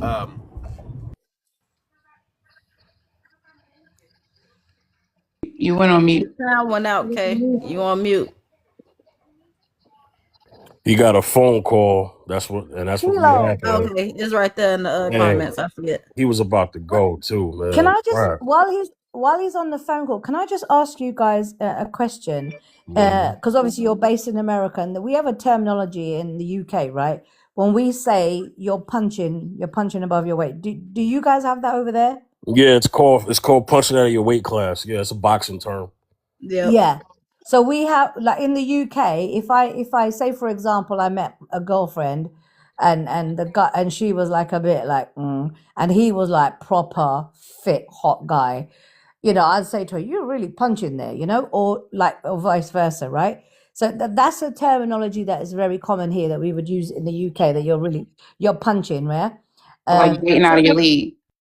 Yeah, exactly. You're with somebody that's out of your league. Be careful, right? Because when you generally meet somebody that you're punching, there's a reason. There's a reason behind it. In my head, I mean, I don't know if I'm pessimistic. Maybe I am, but if you're punching and you're with somebody and you're punching, there's a reason behind that. There's no way that person potentially. And don't get me wrong, I'm keeping it very high level. I'm not going deep. Yeah, if I was to go deep, they might have a beautiful romantic love story. I don't know. I'm talking at a very high level, right? When we talk about punching, you've always got to be careful, because if you are punching at your weight, there's a reason. There's always a reason, and you've just got to watch that, because you could potentially be the one getting hurt. Yeah, but that's like the outside looking in, right? Because like that, you may say, hey, this person's out of your league, because you on the outside looking in, you don't know their relationship, whatever. You're looking at them and be like, wow, they're really Correct. attractive, and you probably think that your friend is not really so attractive, but they might be completely equal on it. Like you're looking on the outside, but this person That's what I'm might, saying. but this That's what I'm person might saying. he might like dig up his butt and start stiffing his fingers and lick his fingers. But you don't know what type of you don't know what type of No, person.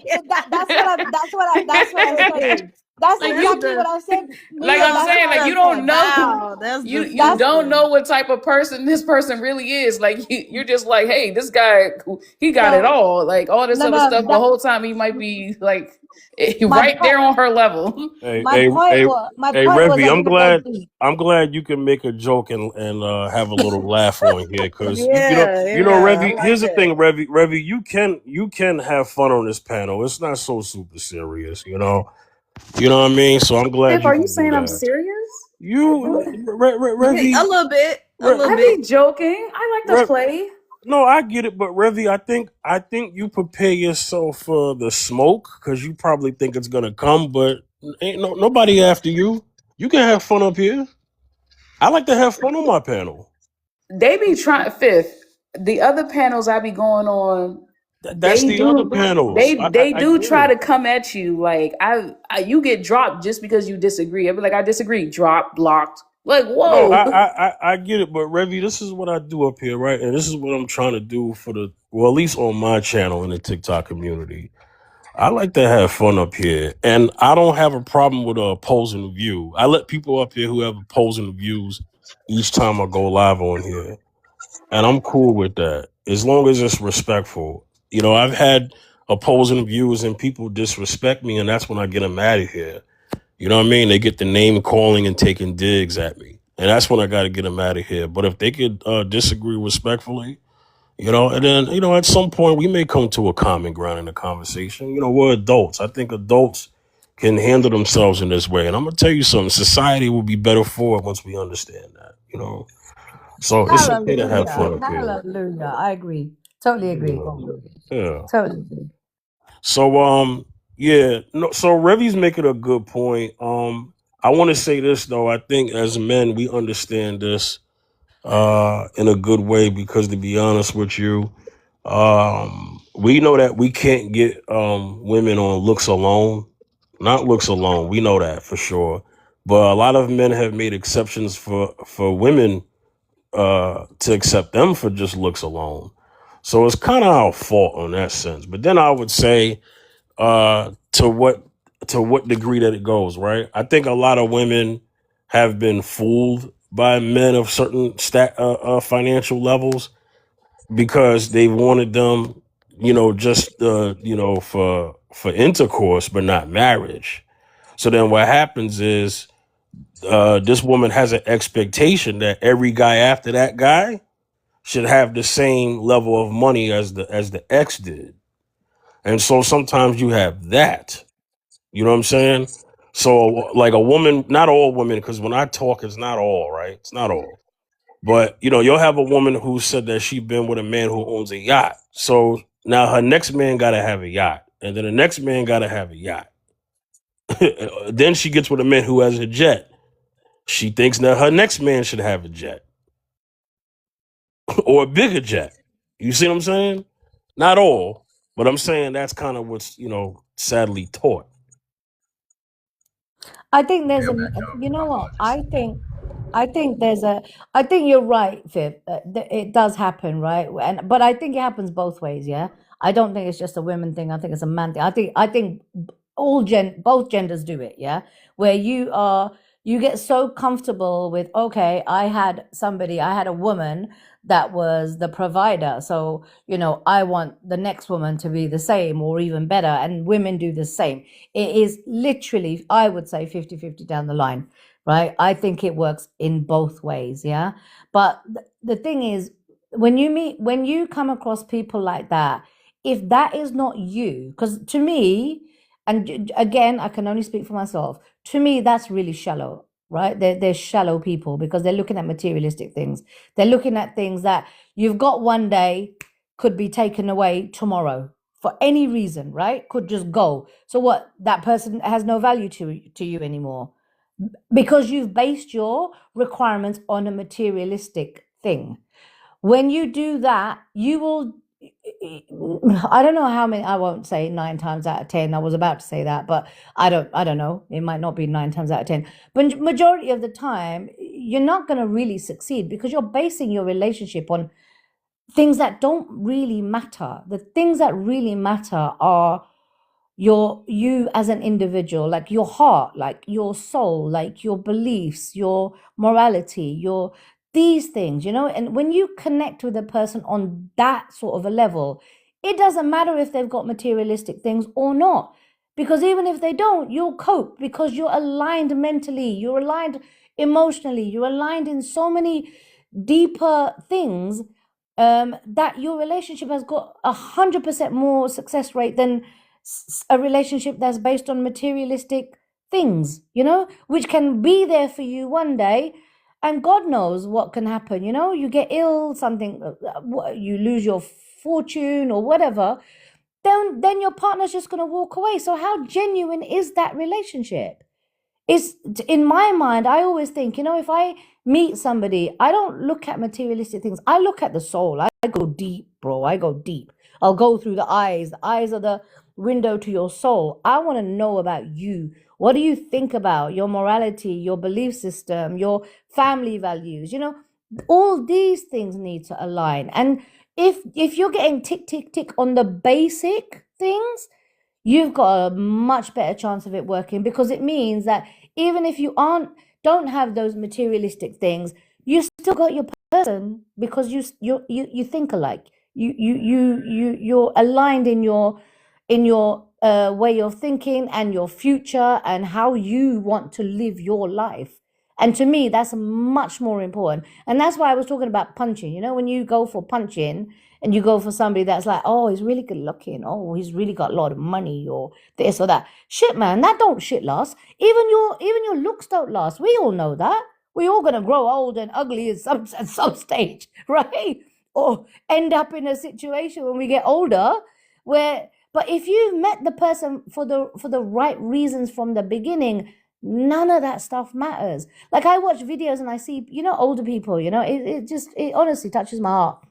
When you see older couples that have been together for like 40, 50 years, and, they were handsome, beautiful when they met and whatever, and yet all the looks have gone, all of that, the mobility has gone, yet they still hold each other's hand and walk around. I mean, I can't think of anything more beautiful, blissful, and pure than that. And I think that individually, I mean, I could be wrong, but I think individually, most people would strive for that. And if you don't, then you need to check yourself, because nothing lasts forever. Like, your looks don't last forever. Maybe your finances may not last forever. You don't know, right? So As long as you tick the basic things that you need in life as a human being, I think you've got a good chance of making it. I agree. Okay. I hear you. I agree with the spirit of what you're saying. That's definitely true. There has to be a balance. We all want someone who is somewhat attractive. They need to be attractive to you, first of all. And then we all listen, you don't want to be destitute because we're talking about holding hands as we get old. But listen, I'm in the medical field. Let me tell you something. I used to work in a work side gig. My side gig used to be I was with a mobile radiology company. I'm in radiology, and I used to drive around to different facilities and do X-rays and stuff. And let me tell you something. Your socioeconomic standing does not go away because you're 70. You will be 70 in the hood with some horrendous conditions, and it's an official facility with horrendous conditions, or you could be somewhere where it's like luxury walls, crown molding, and nice nurses and whatever else, or you could be somewhere in between. So I get you for sure. You're definitely right, but there has to be a balance. You got to date smart, marry well as Yeah. well. Yeah. Because, Yeah. yeah, Well, listen, you're not going to date reality, anybody you're not we're talking about attracted reality to. here. You're not going to date anybody you're not What's attracted that? to. Attraction is key. I'm sorry. I was just saying that because I was hearing it from in the comments as well. Obviously, attraction is important. I'm not saying that. Don't get me wrong. Attraction is key, right? If you're with somebody you're not attracted to, that's not going to work anyway. So attraction has to be there. Well, my only point was that over time, looks do fade, right? Attraction isn't just a physical thing; it's also a mental, an internal thing as well, right? So. But attraction is important. Don't get me wrong. I wouldn't be there with a ugly man. Do you get me? I wouldn't, right? So I get you. obviously that's Yeah. important. I do get that. I do understand that as well. No, yeah. That's why I said I agree with the spirit of what you're saying. I don't doubt that. We're on the same page. We're on the same page. I think If we we are, may return to, yeah, we're on the same page. If I could return to what I was about to say, we were kind of talking about like the market and like your perception of what you value, basically. Because I think Revi, if she's still here, Revi, I think was her name. She was saying like it doesn't matter, but like you can't be overvalued, right?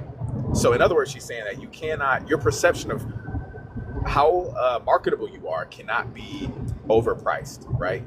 Okay, so as I was saying, there was a woman, I think she was in UK or something like that, but anyway, she was beautiful. I think she was a model, whatever it was. She got with the dude. He was a crazy ex, and he ended up throwing acid one day on her face, and it got on her body, but he went for her face, probably because she's beautiful, and he's like, if I can't have you, nobody can, right? This was years ago. Well, I'm sure she's alive to this day, but prior to the incident, her let's say she had a number above her head, like as far as her marketability, like her pool or her exposure to the type of men she could get was a certain number. After the incident, and if you look her up now, and listen, she's still a great person. She's done interviews. She's like a sweetheart. It's not her fault what happened to her, but the reality the reality of this situation is whatever that number is now, after the incident, it is probably much smaller. And so what I'm saying is that's a very brutal like manifestation of like, it doesn't have to be acid on your face. Like Fifth was saying earlier, it could be divorce or divorces. Maybe you were traumatized in some other way where your wounds are internal and it manifests through the way you act or whatever it is, whatever your baggage is. These are things, if you don't take account of them, you can definitely be overvaluing yourself. But forget all the trauma and all that, and I'm gonna land like 30 seconds. Forget all that. Maybe you have no traumas, whatever, you're doing well. I think women really underestimate how men assess just your ability to be likable and available. That's probably one of the biggest things these days. I was married and all that kind of stuff. My wife passed away a few years ago, but usually when I'm deciding to whether or not I'm gonna be serious with a woman, she's usually lacking in one or both of those things. Being available, meaning her time isn't consumed to her career or something, or being like pleasant. One or both of those usually.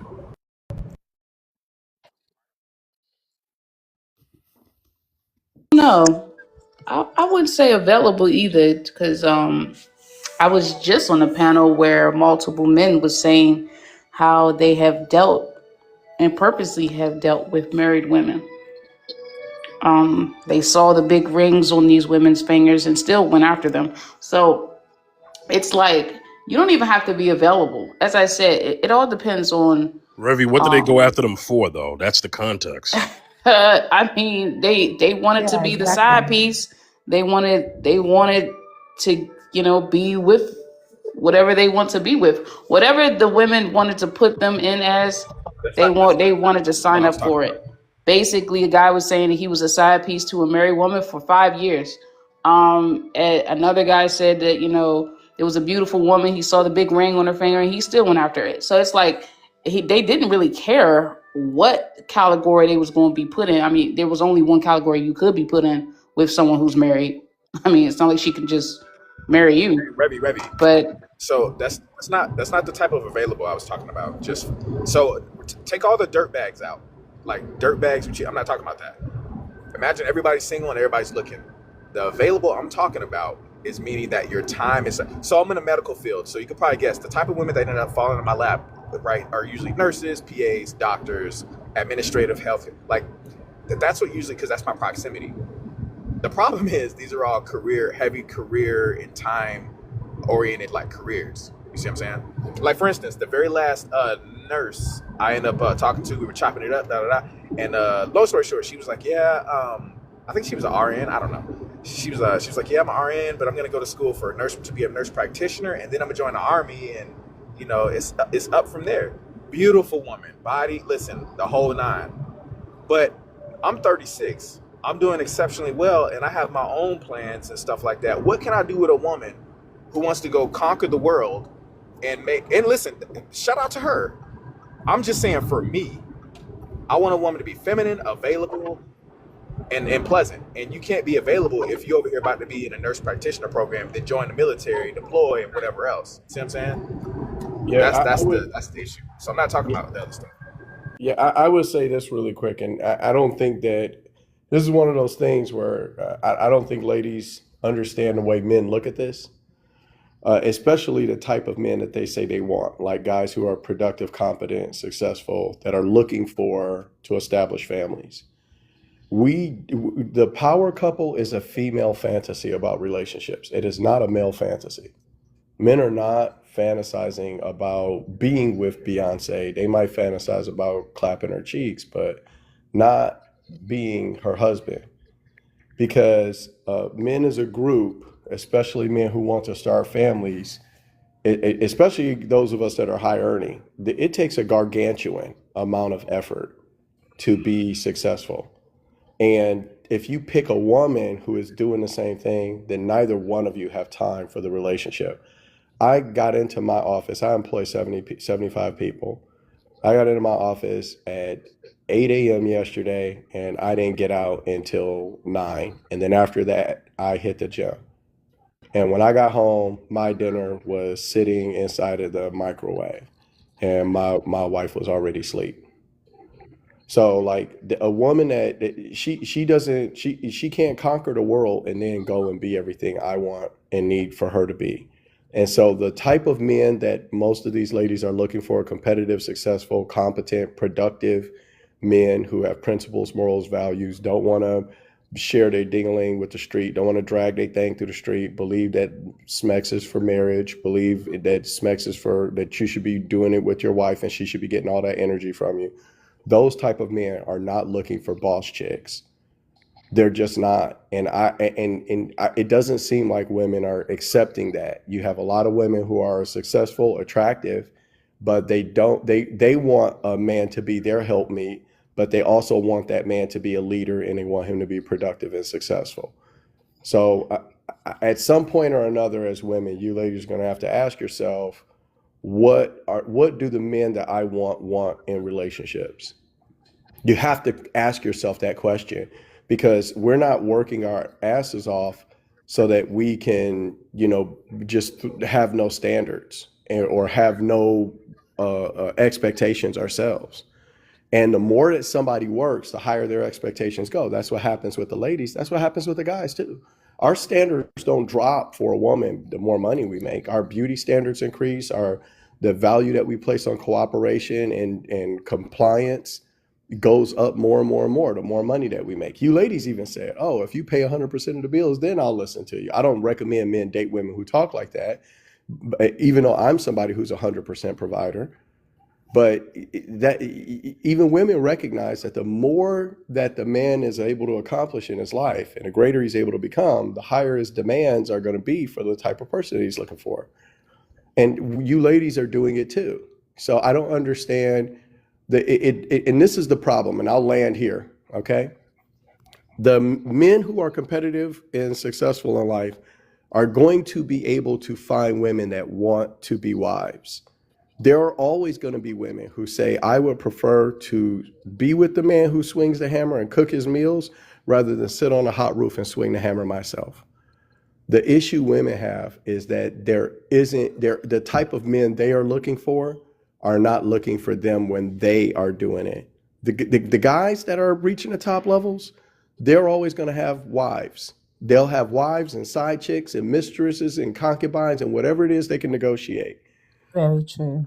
Yeah, but the women that do that, the guys you're looking for are not looking to be your helpmeet. You know that you know what I actually really agree with what he just sorry my love, I don't know your name. All I can see is the and please don't find me disrespectful when I call you but that's all I can see, my love. But honestly, Wisdom. what is it? The wisdom. Yeah. Okay, the wisdom. Okay, the wisdom. You know what? You said some really valuable points there. I really kind of resonated with what you said. And I think, the thing for me out of what you've just said, the takeaway from that was, look, at the end of the day, you've got to meet your match. Like you said, there are women that are quite happy to stay at home and do the wifely thing, right? With the husband going out and doing what they're doing. And there are men, probably very few, I don't know, because I've never met anyone. And if I did, which I did, and it didn't work out well for me because that's my ex-husband now. But I'm sure there are men that are also okay to say, look, you know what? You're the breadwinner. You earn more than me. Go do your thing and I will take care of the things in the house, and or whatever, or you're both working people and you come home and you work together to maintain your household and whatever, right? The whole point, and I think I've said it from the beginning of this conversation, is alignment, right? Is understanding that you will only make a successful relationship with somebody that you align with in terms of your requirements. So like what I say for example, I am a stay-at-home mum. I'm not, right? But say I'm a stay-at-home mum, and I'm a very feminine woman, and I love the idea that my man is going to go out into the world and earn money and bring home the cows and the deers and whatever and slaughter them in the garden, and we're going to cook them. I'm just exaggerating, but you get my drift, right? That I'm quite happy to be that woman, right? Now, if I don't meet that sort of a person, I'm never going to be happy. So my whole thing is that's who I need to meet, right? Let's flip it from a guy's point of view. Maybe there's a guy that says, do you know what? I'll give you my real life example, my real life scenario. Okay. Well, let me just say out there so you get my drift. My ex was a music producer, right? He worked from home. His income was never guaranteed. Some months he would earn tons of money, and other months we could go 3 or 4 months with no income from him whatsoever, because music is a up and down kind of industry. Yeah, some months he'll make really good money, some months he won't, right? And say you've got a husband like that that's like, you know what, I don't mind you going out and earning the money to keep the stability going, right? Our bills are paid on time, our mortgage is paid on time, our kids are looked after with the money that you earn, and I'm still doing my creative flow. I'm still doing my thing, and I'm satisfied. That's a win-win as well. So the point I'm trying to make is it doesn't matter whether you are the bigger or the better or the powerful or the non-powerful. It's about whoever you meet has got to align with you, you know? Like it's I got you. agree. I agree with what you're saying, but I'm just going to add this right here. And this is something I love about women. Okay, you guys are the yin to the male yang. You know, Mhm. when men think about these types of things, especially when we're thinking about how things work in the world, you're going to find that most of us guys, we think about percentages. 80% of this, 90% of that. We think Mm. about majority versus minority, possibility versus probability. One of the best friends I have in the world is a man that I was in the military with many moons ago, and now he's a really big, successful guy. You know, he's got a 7-figure contract with a big global company he works for. Okay. But before he became that, he was a teacher at a university after him and I got out of the service. And he met a woman that was a tall, long-legged. He's not a black dude. He's Indian. He met a tall, long-legged blonde that was in medical school. That was a very beautiful woman who loved shorter, hairy Indian dudes. So he was a college professor making 60 grand a year, and she was finishing her residency and on track to make a ton of money. And she met him, and that's what she's attracted to, and that's what she loves. But how many women are like that? How often do you find that if you're a guy that's holding out for a long-legged doctor to fall in love with you, and that's what your standards are, then it's a strong possibility if you're a short, hairy Indian dude that you're going to end up by yourself, because that isn't the market. And so while you are right that you got to find somebody that matches your vibe 100%, if you don't also evaluate what you say your vibe is and how likely you are to get it based off of what you bring to the dating pool, then you will find yourself alone. You know what I'm saying? Right. I just feel as I though agree. people gotta. I just feel as though people gotta stop trying to push their narratives on others. Like, what's for you is not for everybody else. Mm-hmm. Okay, and that's what I've been seeing that all through social media. I've been seeing this through the world, everything, and I've heard guys say it. If dudes, I've heard guys be like, if one of my friends, and he's a long-term friend, I don't like fat chicks, right? That's what they say. But like, I don't like fat girls. Just an example. If my friend brings home a fat girl, I'm going to clown him until he breaks up with her, because I don't like fat girls. So I don't want him to like fat girls either. I want him to like what I like. I want him to go after the women I want him to go after, because that's what I like. Like, y'all don't understand how that makes you look. Everybody has their own preferences. What's for him is for him. What's for you is for you. Saying because you're this person and this is how you do it and saying this is how all the guys see it, and other men are saying that is not how we see it. Like, everybody has their own way of doing things, and that's I just agree. it. I Some guys like agree. short Everybody has their own. girls, tall girls, fat That's not girls. even what we're talking Revy, about. Like, and that's just how it is. But men have been pushing their narratives of what they should want other men to go off, which is I why want y'all to go That's back. you true. call, I got which Can what is I you're why say saying. you something call for the other past Hey, 30 men names. one mic. Yeah, just Which one is quick why you call one other quick. men Let Brown names go. to Let Brown not go. fit Kilo. your narrative.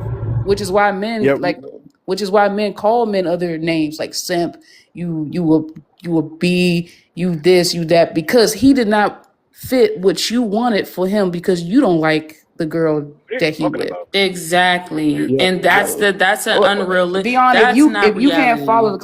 the conversation might not be for you. Drop and No, come I back. listen. But You're not making yeah, any Oh sense. wait, as I wait, whoa, said whoa, whoa, before, whoa, whoa, hold on, hold on, hold on, hold on. hold on, Don't. just No, let's chill.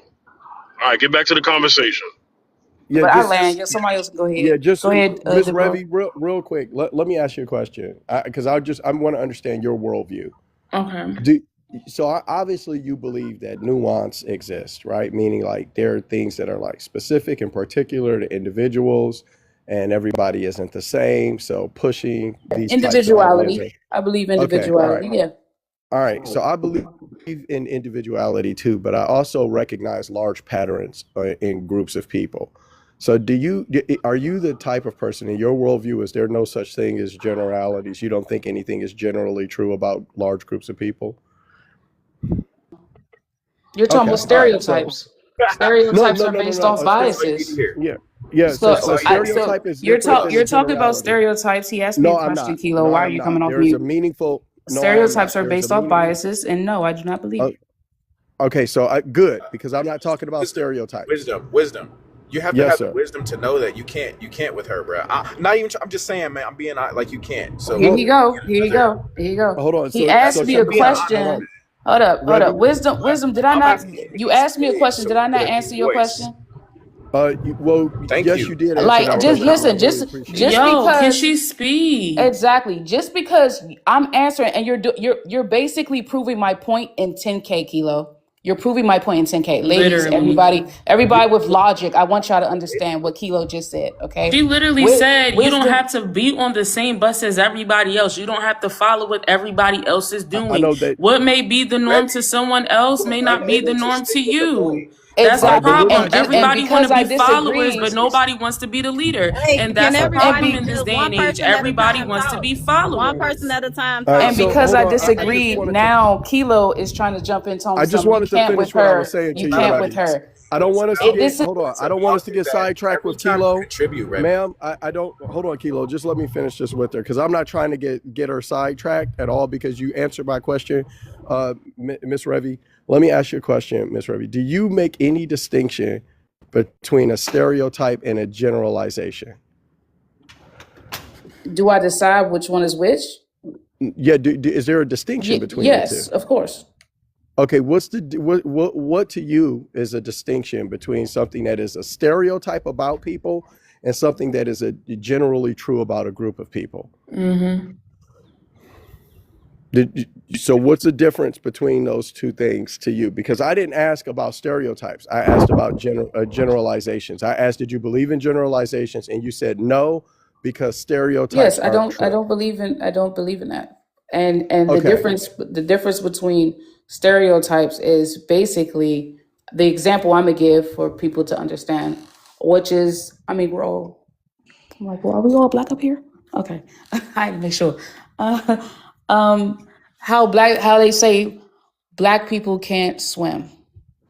Okay. That's a stereotype. But that's a stereotype, right? That's a Yep. stereotype that can't be true for all, right?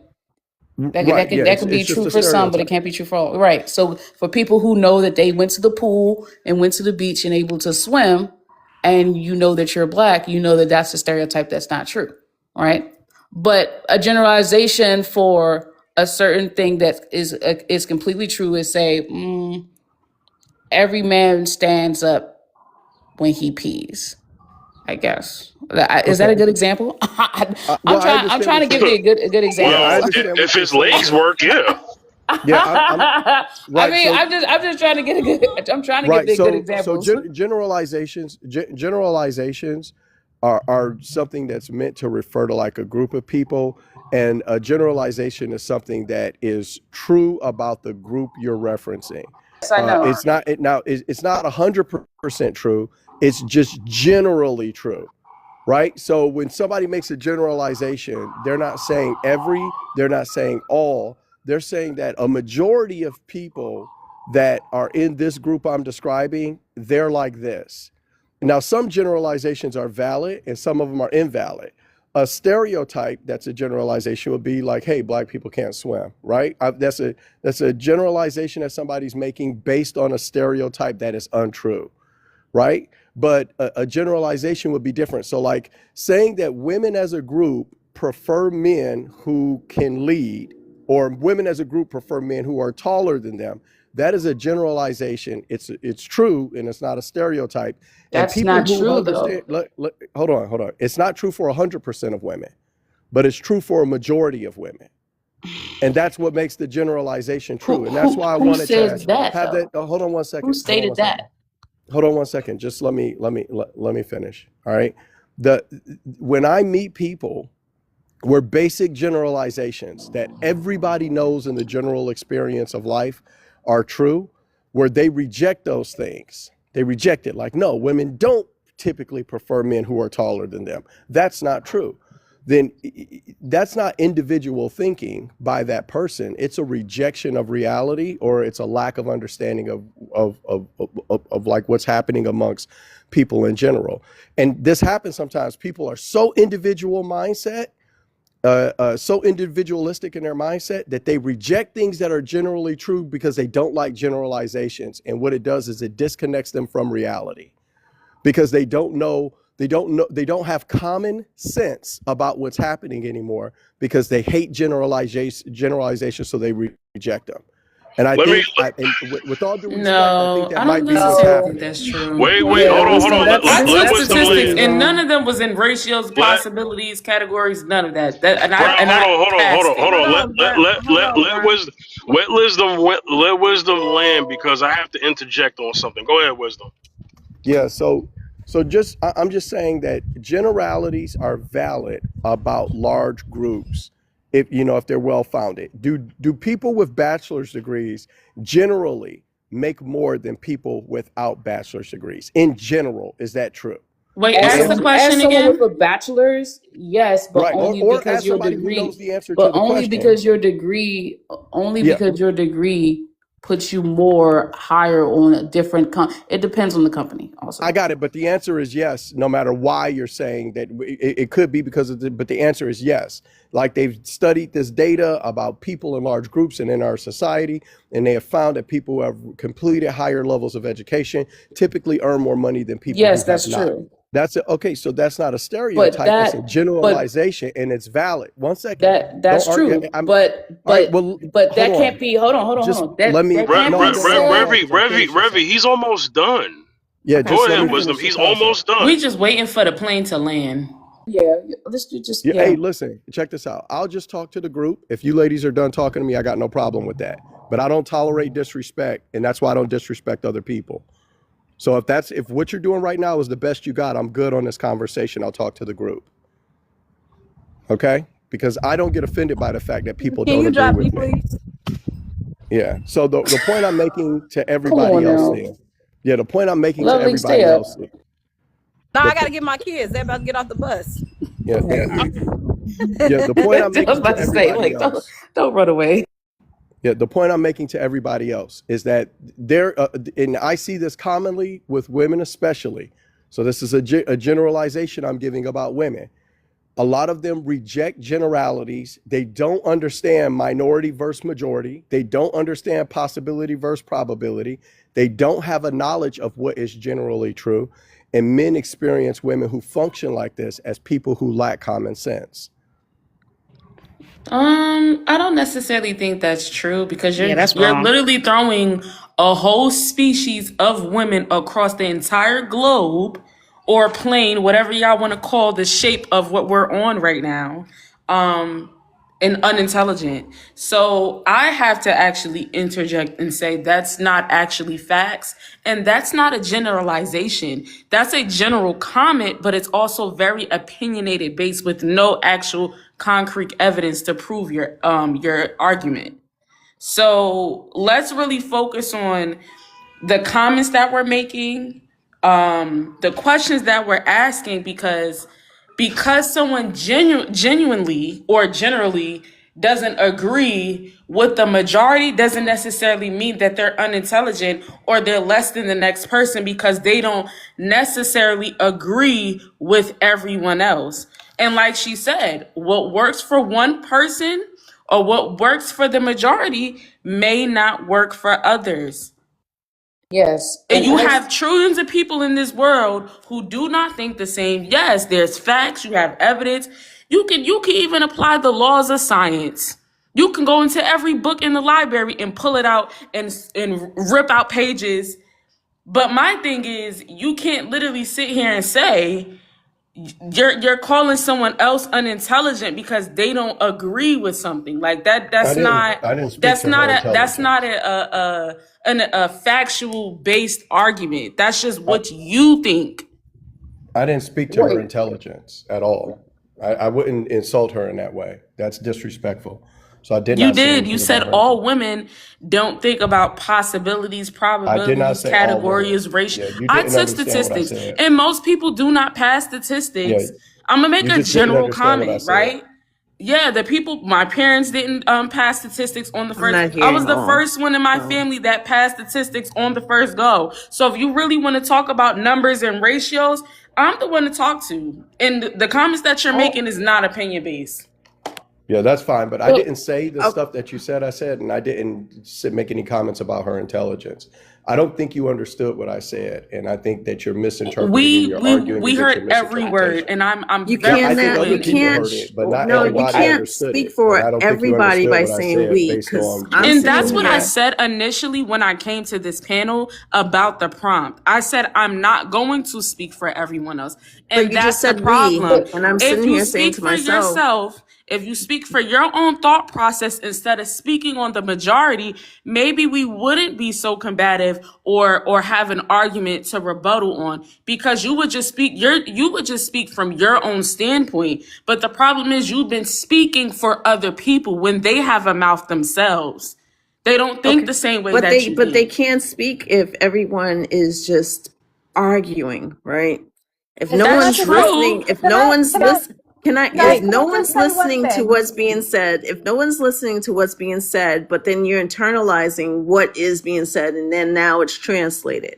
It's Uh, translated into your verbiage, and that's not everybody else's verbiage. I'm in IT, so when you sitting here saying unintelligent, in my mind, I'm saying, here we go. And this is what I know my space has been fighting with. It's the emotional intelligence that is like so clouded that now the emotional intelligence has tapped into intelligence supposedly, but it's not. yeah. And we're constantly arguing and fighting when it shouldn't be the case. We should be listening to each other.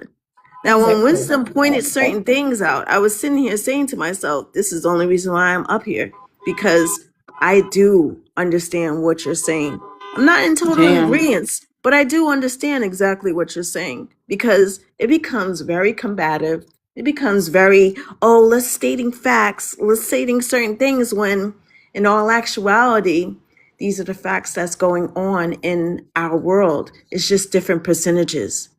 So Guys, we have to I acknowledge. just I like can I just So, say so, one what all thing? me right, what me everybody, what hold me on and for a wisdom. second. I just Everybody, want to say, hold on for a second. Hold on, I'm the host. All right, I need to get some order here, okay? There's been a lot of over talking. I don't like it. It ruins the integrity of the show. So, Kitty, now I have rules up here. I'll let you get that off, but I have rules up here. Is that you can't just pop up on the prompt and speak. I got to introduce you, okay? I'm So sorry. My apologies. it's okay. It's okay. I have to kind of get some order in here because I understand things can get a little intense. People want to get their points out, but what I can't stand, and this is why I do things on my channel this way. What I can't stand is when I watch a podcast and I can't hear nothing because everyone's talking at the same time. You can't hear nothing. You miss stuff. Vital information. All right. So here's the thing, Kitty. Can you answer the prompt first?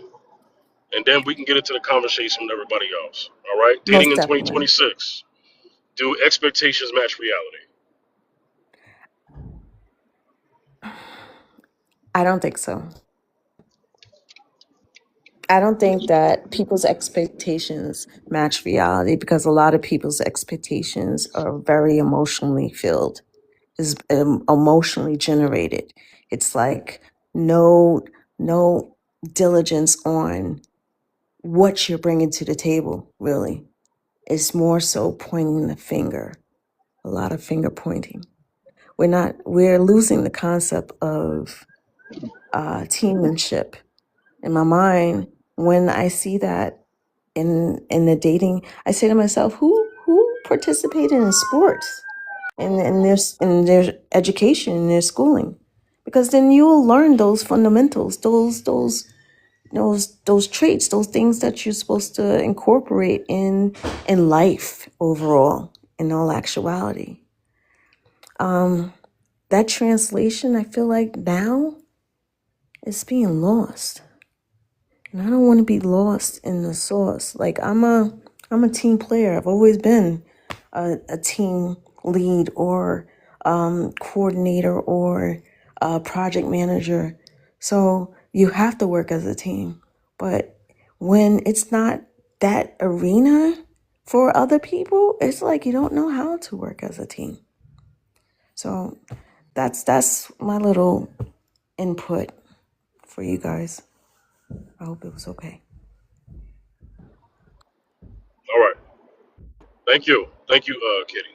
Thank you. You're welcome. Thank you.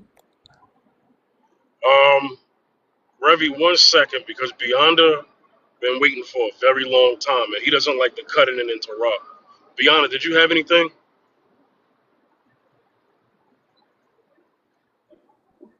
I'm still driving and I got background noise, so I'm still listening. Okay. All right.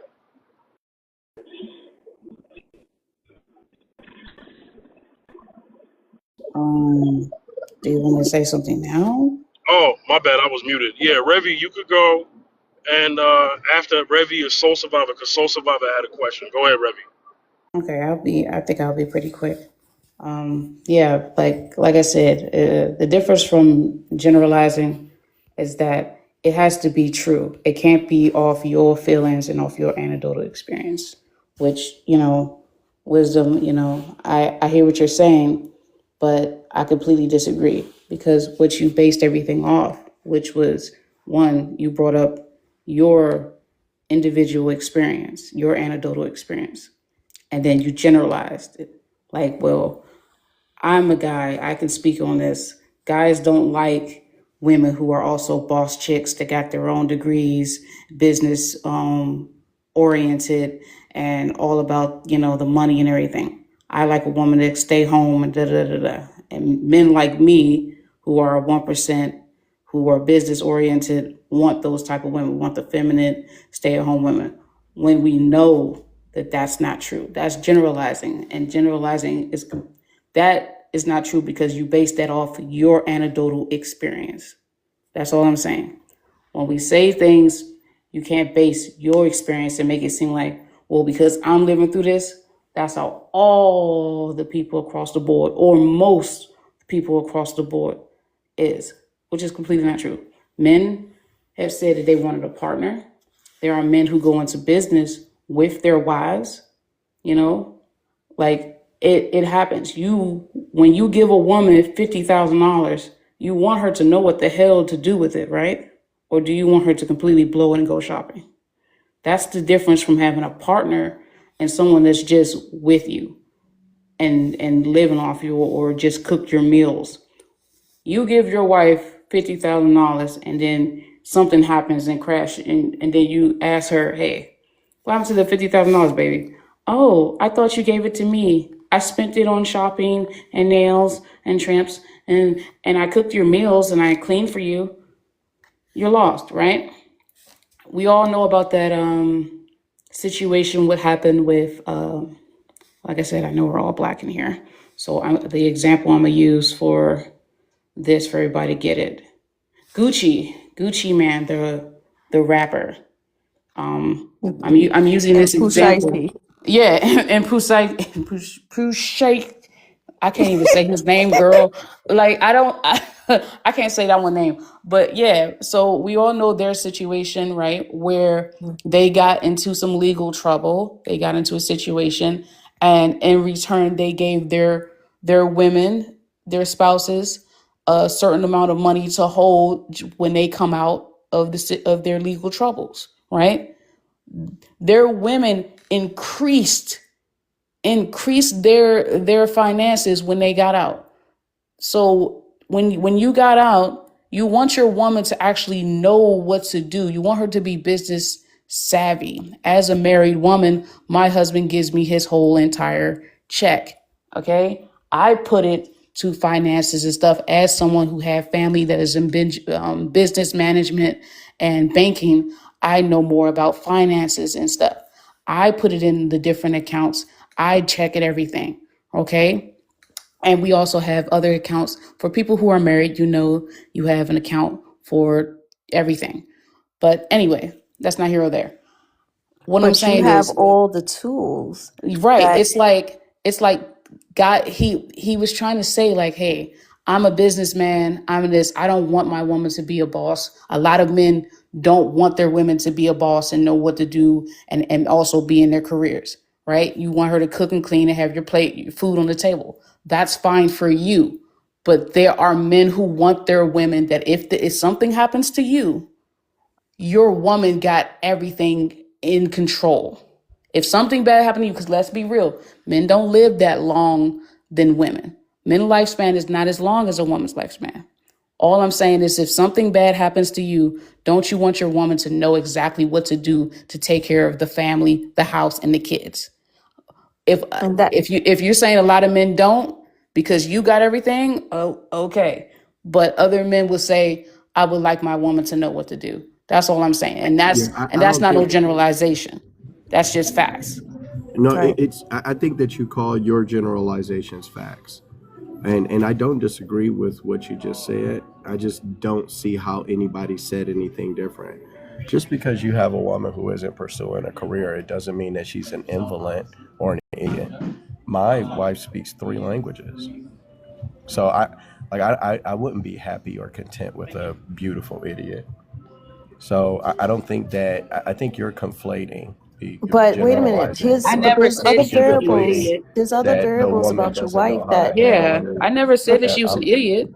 the yeah, I wis get it. I the understand. She could wisdom. do But more. there's Is what other I'm Just saying. let's variables. not all talk at the There's other same time. variable But factors still, that are important to about your wife. I doubt that there's just, oh, she's, you know, whatever you like. I'm sure that there's other factors that bring more light to your world. yeah, oh, 100%. Yeah, and not just Okay. that. The point that I'm making is because you find a woman who believes that what she's supposed to bring into a relationship and how she's supposed to function in terms of her capacity in a relationship is something, that doesn't mean that she doesn't have intelligence. She's not doing that because she's too dumb to do anything else. She may be doing that because she thinks the most meaningful thing she can do with her life is be an incredible mother and she wants to be a wife. I talk to guys who want to be husbands and fathers, and I tell men all the time the most meaningful thing you're ever going to do with your life is love a good woman and take care of your kids. So there are women who feel the same way, and those two people make a good match for each other. People who don't really care about relationships or downplay them because they don't want to feel like being a wife is all that they're going to be. I hope they find men who are equally committed to being husbands and fathers. And I think that's why you have so many broken homes, is because you have people who don't really give a damn about family starting them anyways because they want the titles. And there's aspects of it that they want, but they aren't really willing to make the sacrifices to completely step into the role. And those So individuals don't take accountability. And guess what? Those also individuals cloud the ones that do take that accountability. But sometimes we don't see those signs in the beginning. We unfortunately we are kind of clouded by the love and the other traits that may be attracted to us, but we're not recognizing the other things that are necessary to be successful, to be helpful, to be, strong in your relationship, to grow. So, So, Survivor, go ahead. You've been waiting. Go ahead, Soul. Thanks, Fifth. So, guys, look, there's a couple of things I want to say. Number one, we've had a really lovely live tonight, right? We've talked about a subject that Fifth brought up, and I think it's a really interesting subject, right? Really diverse in how all of us come from the various different backgrounds that we come from to address this question. So we've all going to have different points of view. But the one thing I will say to you guys, honestly speaking, right, and I've been on a lot of lives, been here for a while. One thing I'll always say, the reason it went south, right, was because of the words that were used. Yeah. So the things that you're going to say sometimes will trigger people. And so I would always say when you're on a live and you're talking about a topic and you're passionate about what you want to say, just be mindful of the words that you use, because you can trigger people. And that's what happened tonight.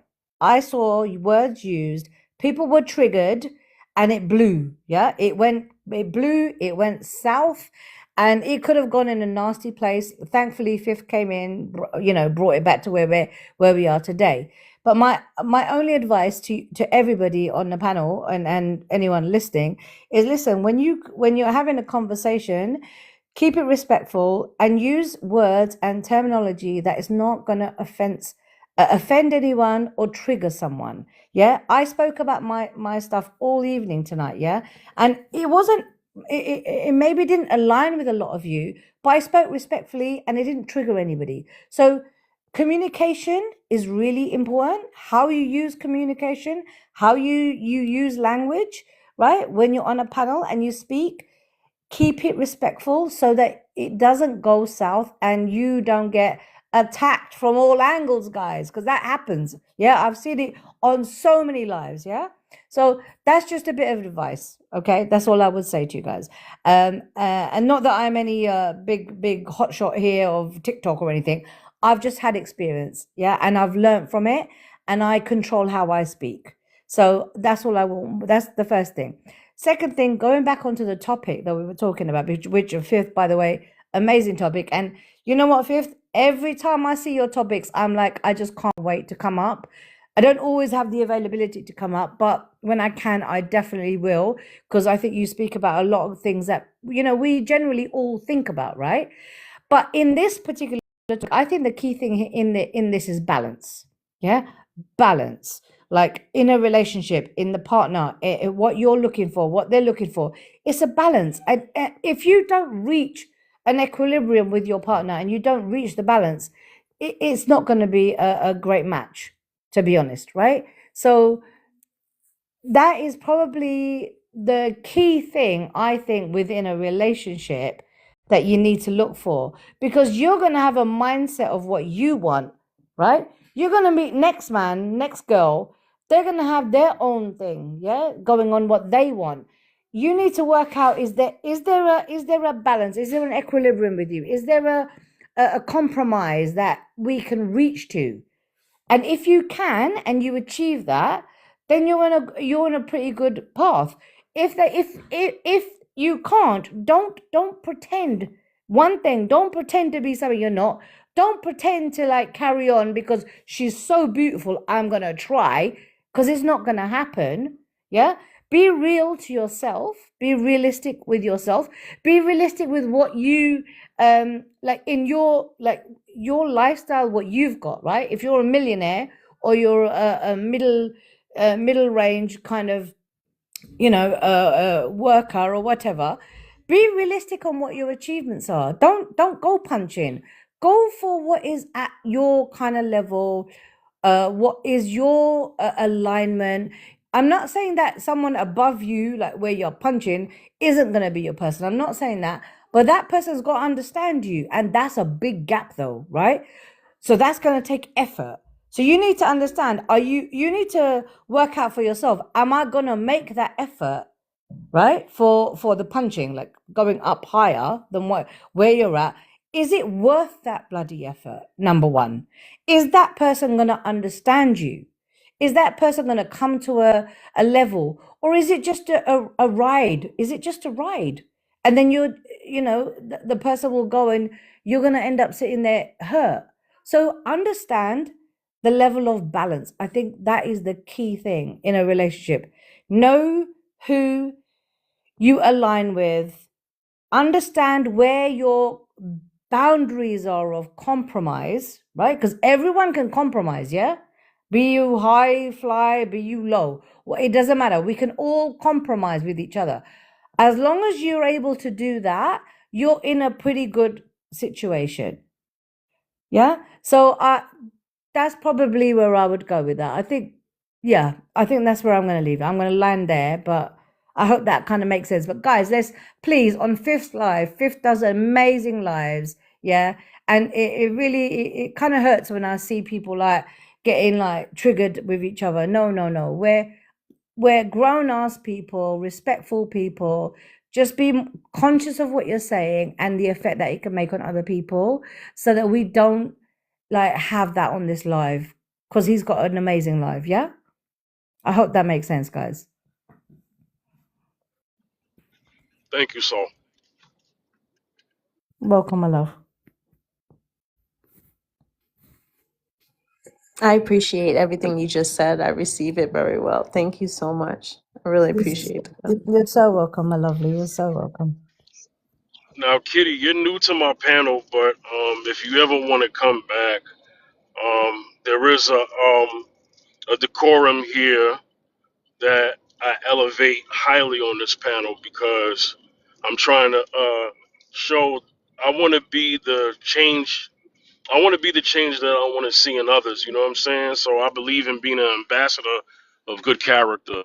So when it comes to other TikToks I've seen, they're extremely terrible. That's why I don't go on other people's lives. But I really believe that the conversations that we're having are much needed amongst people, and they can only be have amongst good communicators. You know, I think a lot of people are not good communicators. I'm Mm-hmm. not talking about it. I'm not talking about anybody on this panel, just to make sure. Mm-hmm. But I think a lot of people are not good communicators. I think they think communication is talk, listen to me, and listen to what I got to say only. Right. No, that's not a good communicator. You know, listening to respond as opposed to listening to absorb is two different methods. You know, Right. and so what I teach and preach up here is that, you know, it's okay to, if you got a disagreement, you could disagree. It's fine, just as long as it's respectful. You know, you know what I'm saying? So that's the standards that I like to live by. You know, but I do appreciate everyone coming up here. Um, you know, so I wish you would have came in a little earlier because we had a little more context to the live and the conversations that we were having. So some of the points that I mentioned was expectations between men and women as far as in a relationship and what they are asking for and what they're actually receiving is two different things. Right. And the things that what you are asking for, can you even get it? And if you do get it, do you even appreciate it? And also, what is it that you give in return? Because relationships are reciprocal. And then another point is there are things that may have come a little easier back in the day that may be a little more complex now. So yeah, we're under the new strategies of how dating dynamics go, and whether someone is willing to compromise that or not. So that's also another part of the conversation. You know what's so hard about compromising now? It's Hmm. like I feel like the compromising has increased. Um, but what I tend to kind of do is I embrace space. I embrace pacing, and Hmm.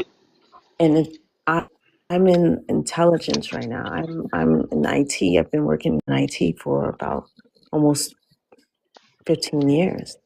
So um, I see that arena, and I say the way that I've been raised on in that arena, it has been more technical, and we have that decorum where we're speaking with love and speaking with and more intelligence. And I think that's what became triggering for a individual. She heard that word and just kind of just took that ownership as if it was being directed to her or attacked or somehow. And that's why I came on the panel, because I was like, wait a minute, I listen to wisdom all the time, but I also understand that some people get frustrated. Some people get too involved, or I don't even, you know what? It's not involved. I feel like they get more comfortable with their situation versus the rest of the world. And sometimes your situation is great because you made sure you set it up properly in your home. But in this world, it's not as much exercised because you witness it. And I think some of those people have to take a little more accountability, but we're in the world right now where it's just like more emotionally driven than technically and like educationally. And it's scary because let me tell you something. I keep myself to myself because of that. And then I see other people, like friends, and how they explain certain things, and I'm like, yeah, I wouldn't engage with that, or the way I engage is not the way you are receiving it and engaging. So we've lost translation. We lost how to communicate, and it's also losing the love. You could tell when someone doesn't communicate with love versus the way they're communicating with more so aggressive, defensive, hostile. It's scary. But thank you. Can I just say, fifth, if it's okay with you, my lovely. You know how much I love you, right? Big love from the UK for you, fifth.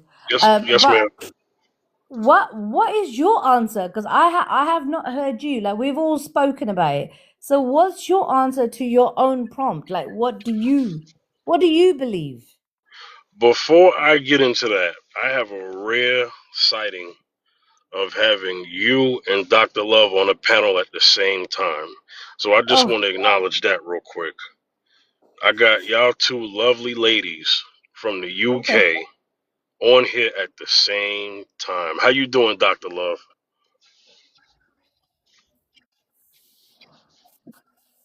Hey, I'm really good, thank you. How are you?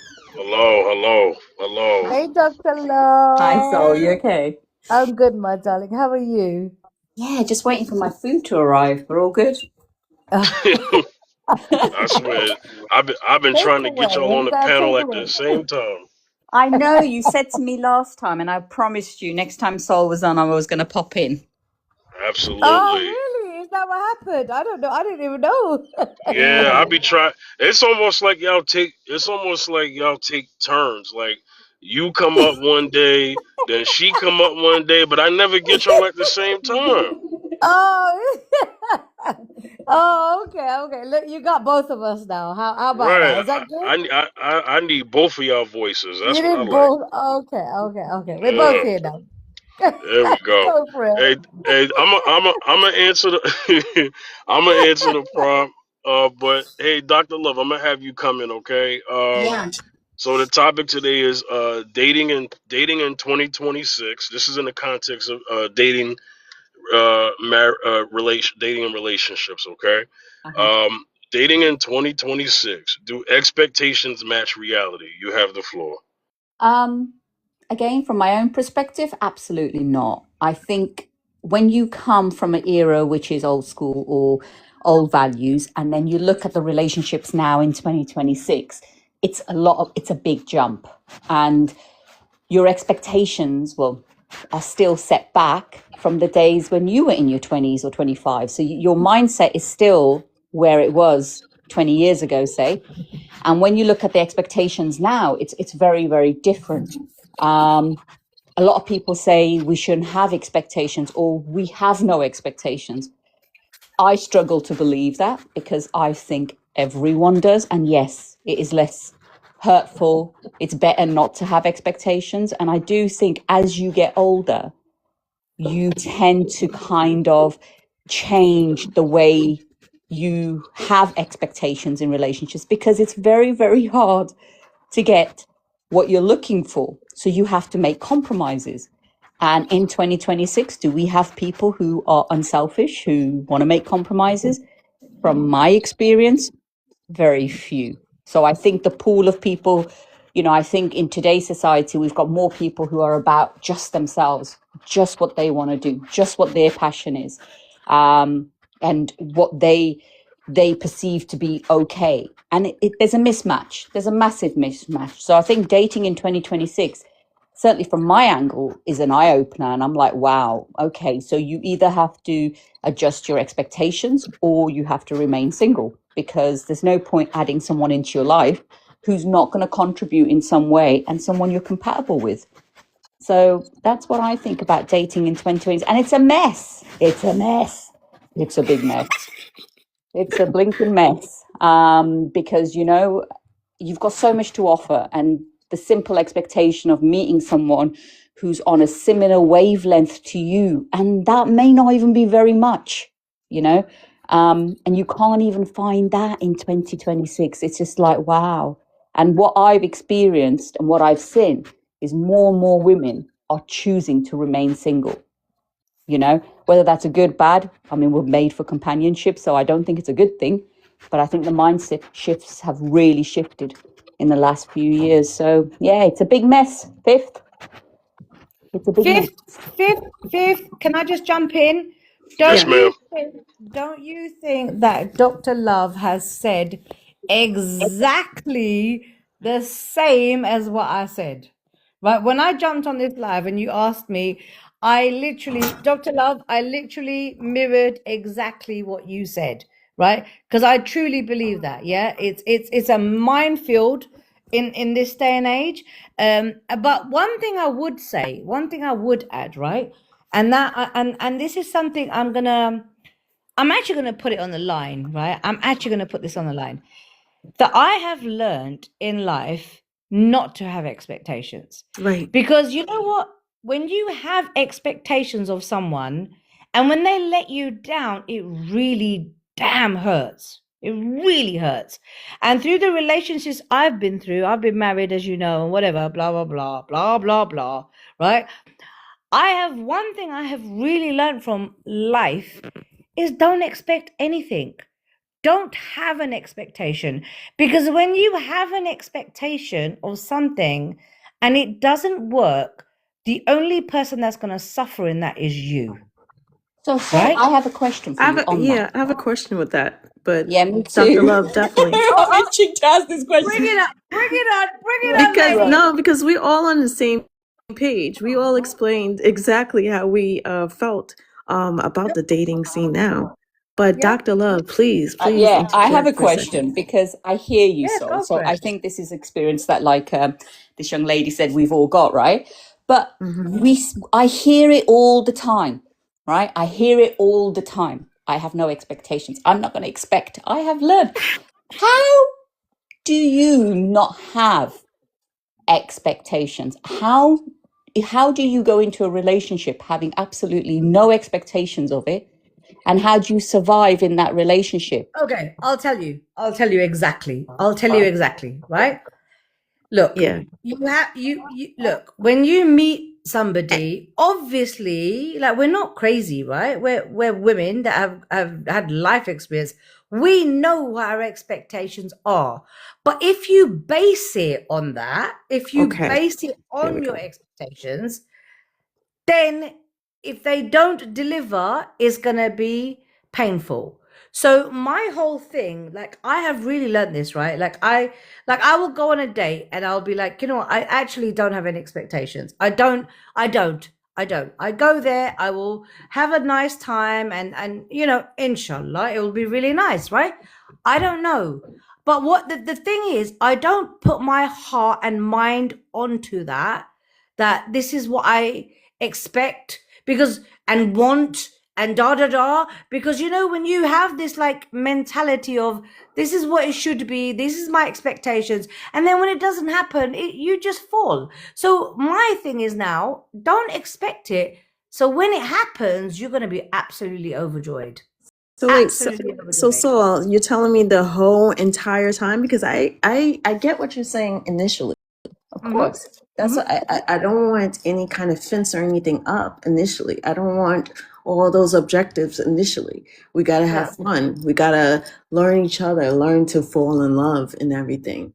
Yeah. But after that time, as you're growing, you're telling Mm-hmm. me you then don't try to implement any type of expectation? No, my love. No.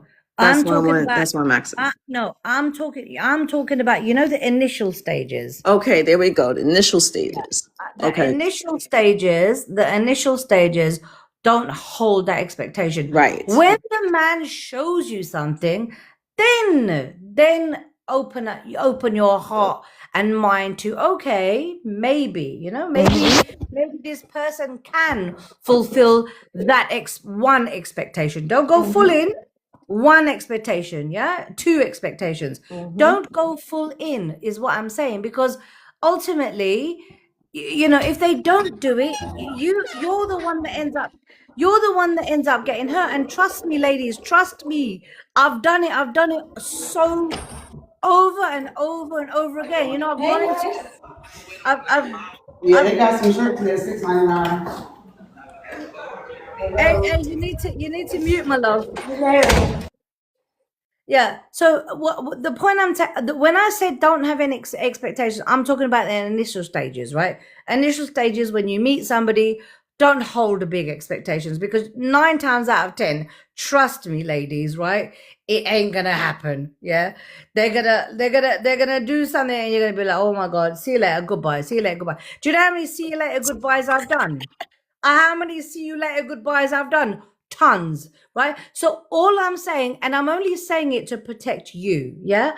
To protect your heart and your mind, that you don't be fully invested straight away. Don't hold expectations. The one thing, like I said to you, the one thing I'll say is, you know why my marriage failed? Do you know why my strongest relationships failed? Do you know why? Because I had an expectation. I had an expectation that they're going to be this, they're going to do this, they're going to do that. And you know what? When they didn't, it completely broke me. Because I saw them with a vision that this is who they are. So sometimes the mistake we make as women, and I think men have the same, Fifth, I'm saying it to you as well, and all the men that are listening on the panel, same thing I'm saying. You have a vision of something that you perceive to be, right?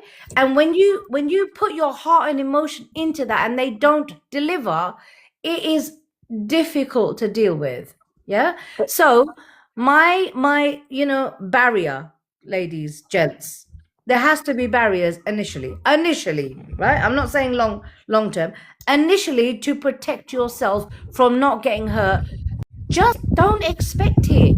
Go into it, see what happens, and if it flourishes and it goes in the direction you want it to go into, alhamdulillah, you're blessed. But Then pursue it. But see, Then pursue it. here's the paradox, though, right? Because here's the complication. See, this is why I get confused. So I hear what you're saying, going into a new relation. That's fine. That isn't often the problem, because when you meet someone new, say in 2026, there aren't very many expectations, and more so, they'll probably meet every single expectation you had. You know, they turned up on time, they dressed well, they spoke well, they had etiquette, they had morals. So the beginning's not the problem. The problems come later on, where you're in a relationship, and I can't see, we all say it, but I still cannot fathom where along the journey we drop our expectations, because when we drop our expectations or they don't meet them, that is inevitably when the relationship falls. That's when the relationship breaks. So we do have expectations. I think it's more a case of people accepting that we have expectations, and more so holding people, men or women, accountable and having standards that from the offset, I'm not waiting 3 months, 6 months, 2 years before I tell you what my standards are or what my expectations are or what I'm expecting for us as a couple. I'm letting you know from day go.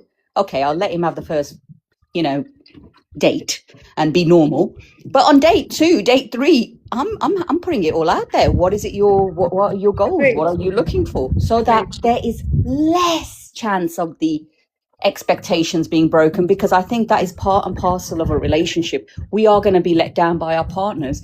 How strong are we to get back up? And that is what I think we should aim for. That strength that we have within each other, that whatever comes your way, you're both a team, you ride or die, and you make it work.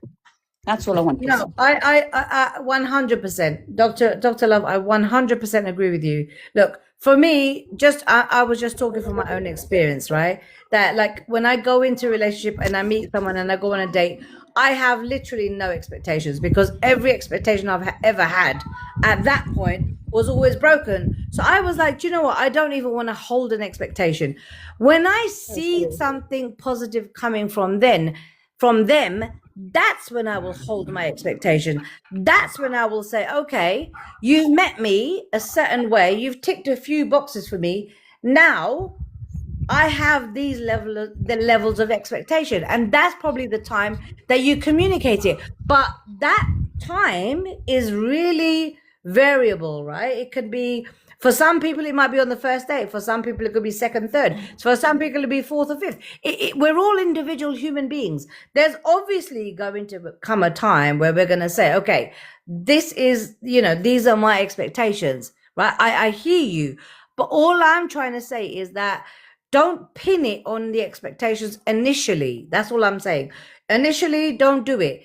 Go through the motions. When you start seeing green flags, that's when you slowly dive in. Because remember, men are creatures that get scared as well. So you need to do it gently and do that so that you don't scare people away. And I think this is the sorry, Sol, but I think I'm getting very passionate. You see, relationship smart thing. I don't. I'm sorry. This is where expectations of 2026, the main thing he's put up, right, comes into play.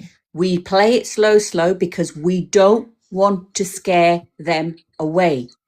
And there in itself is where I believe the recipe goes wrong as well. Because we don't want to scare them by telling them or communicating or being upfront.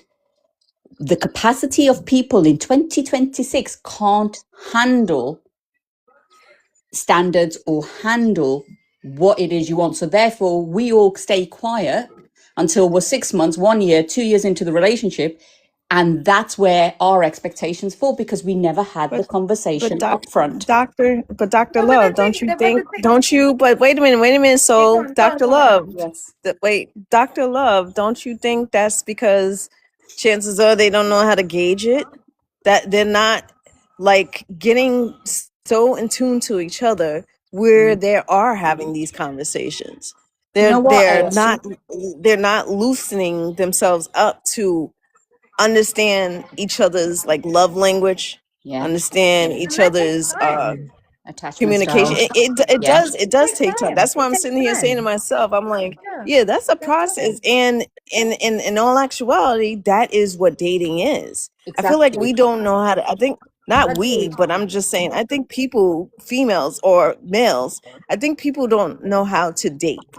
You know, you are bang on, because that is exactly what you're saying is true. Because and here's the other thing, I don't think they don't have the capacity. This is where we're giving people cop-outs, right? Yes, some people do have the capacity. They have the capacity. They're just damn lazy and looking at left, right, and everywhere and up and down and round the corner. But everyone does that. Scared. But hold on, guys. Even women do that. Even if I met a guy, that's who we're talking about, men and women. I would be sitting there humans. We're talking about humans, soul. Soul, humans. Yeah, that's what we're talking about. Yeah, exactly. Even women do that, right? So, like, to say that on a man, I don't think that's right. I think it's look, we all do it. Yeah, we all sit back and think, oh my god, really? Right, like, right. Don't categorize it just a man or just a woman. It's not that way. You've got women who are just as scared, but what I'm advocating for 2026 and 2027, be your authentic self, say what you want, say what you need, and find people who are on your level, and stop giving people, and this is a lesson I've learned through, the last few years, Stop hoping that people are going to step up. Stop hoping they have the intellect to understand. Stop giving them chances after chances, because this is where we waste valuable time. I don't know about you lot, but I ain't getting no younger. So we haven't got time for that. Tell them what your expectations are. Tell them what your standards are, and find people who align with you from the get-go. And if they get scared and they run off, man or woman, let them be. What's that song? Move on to the Right. next, whatever that song is.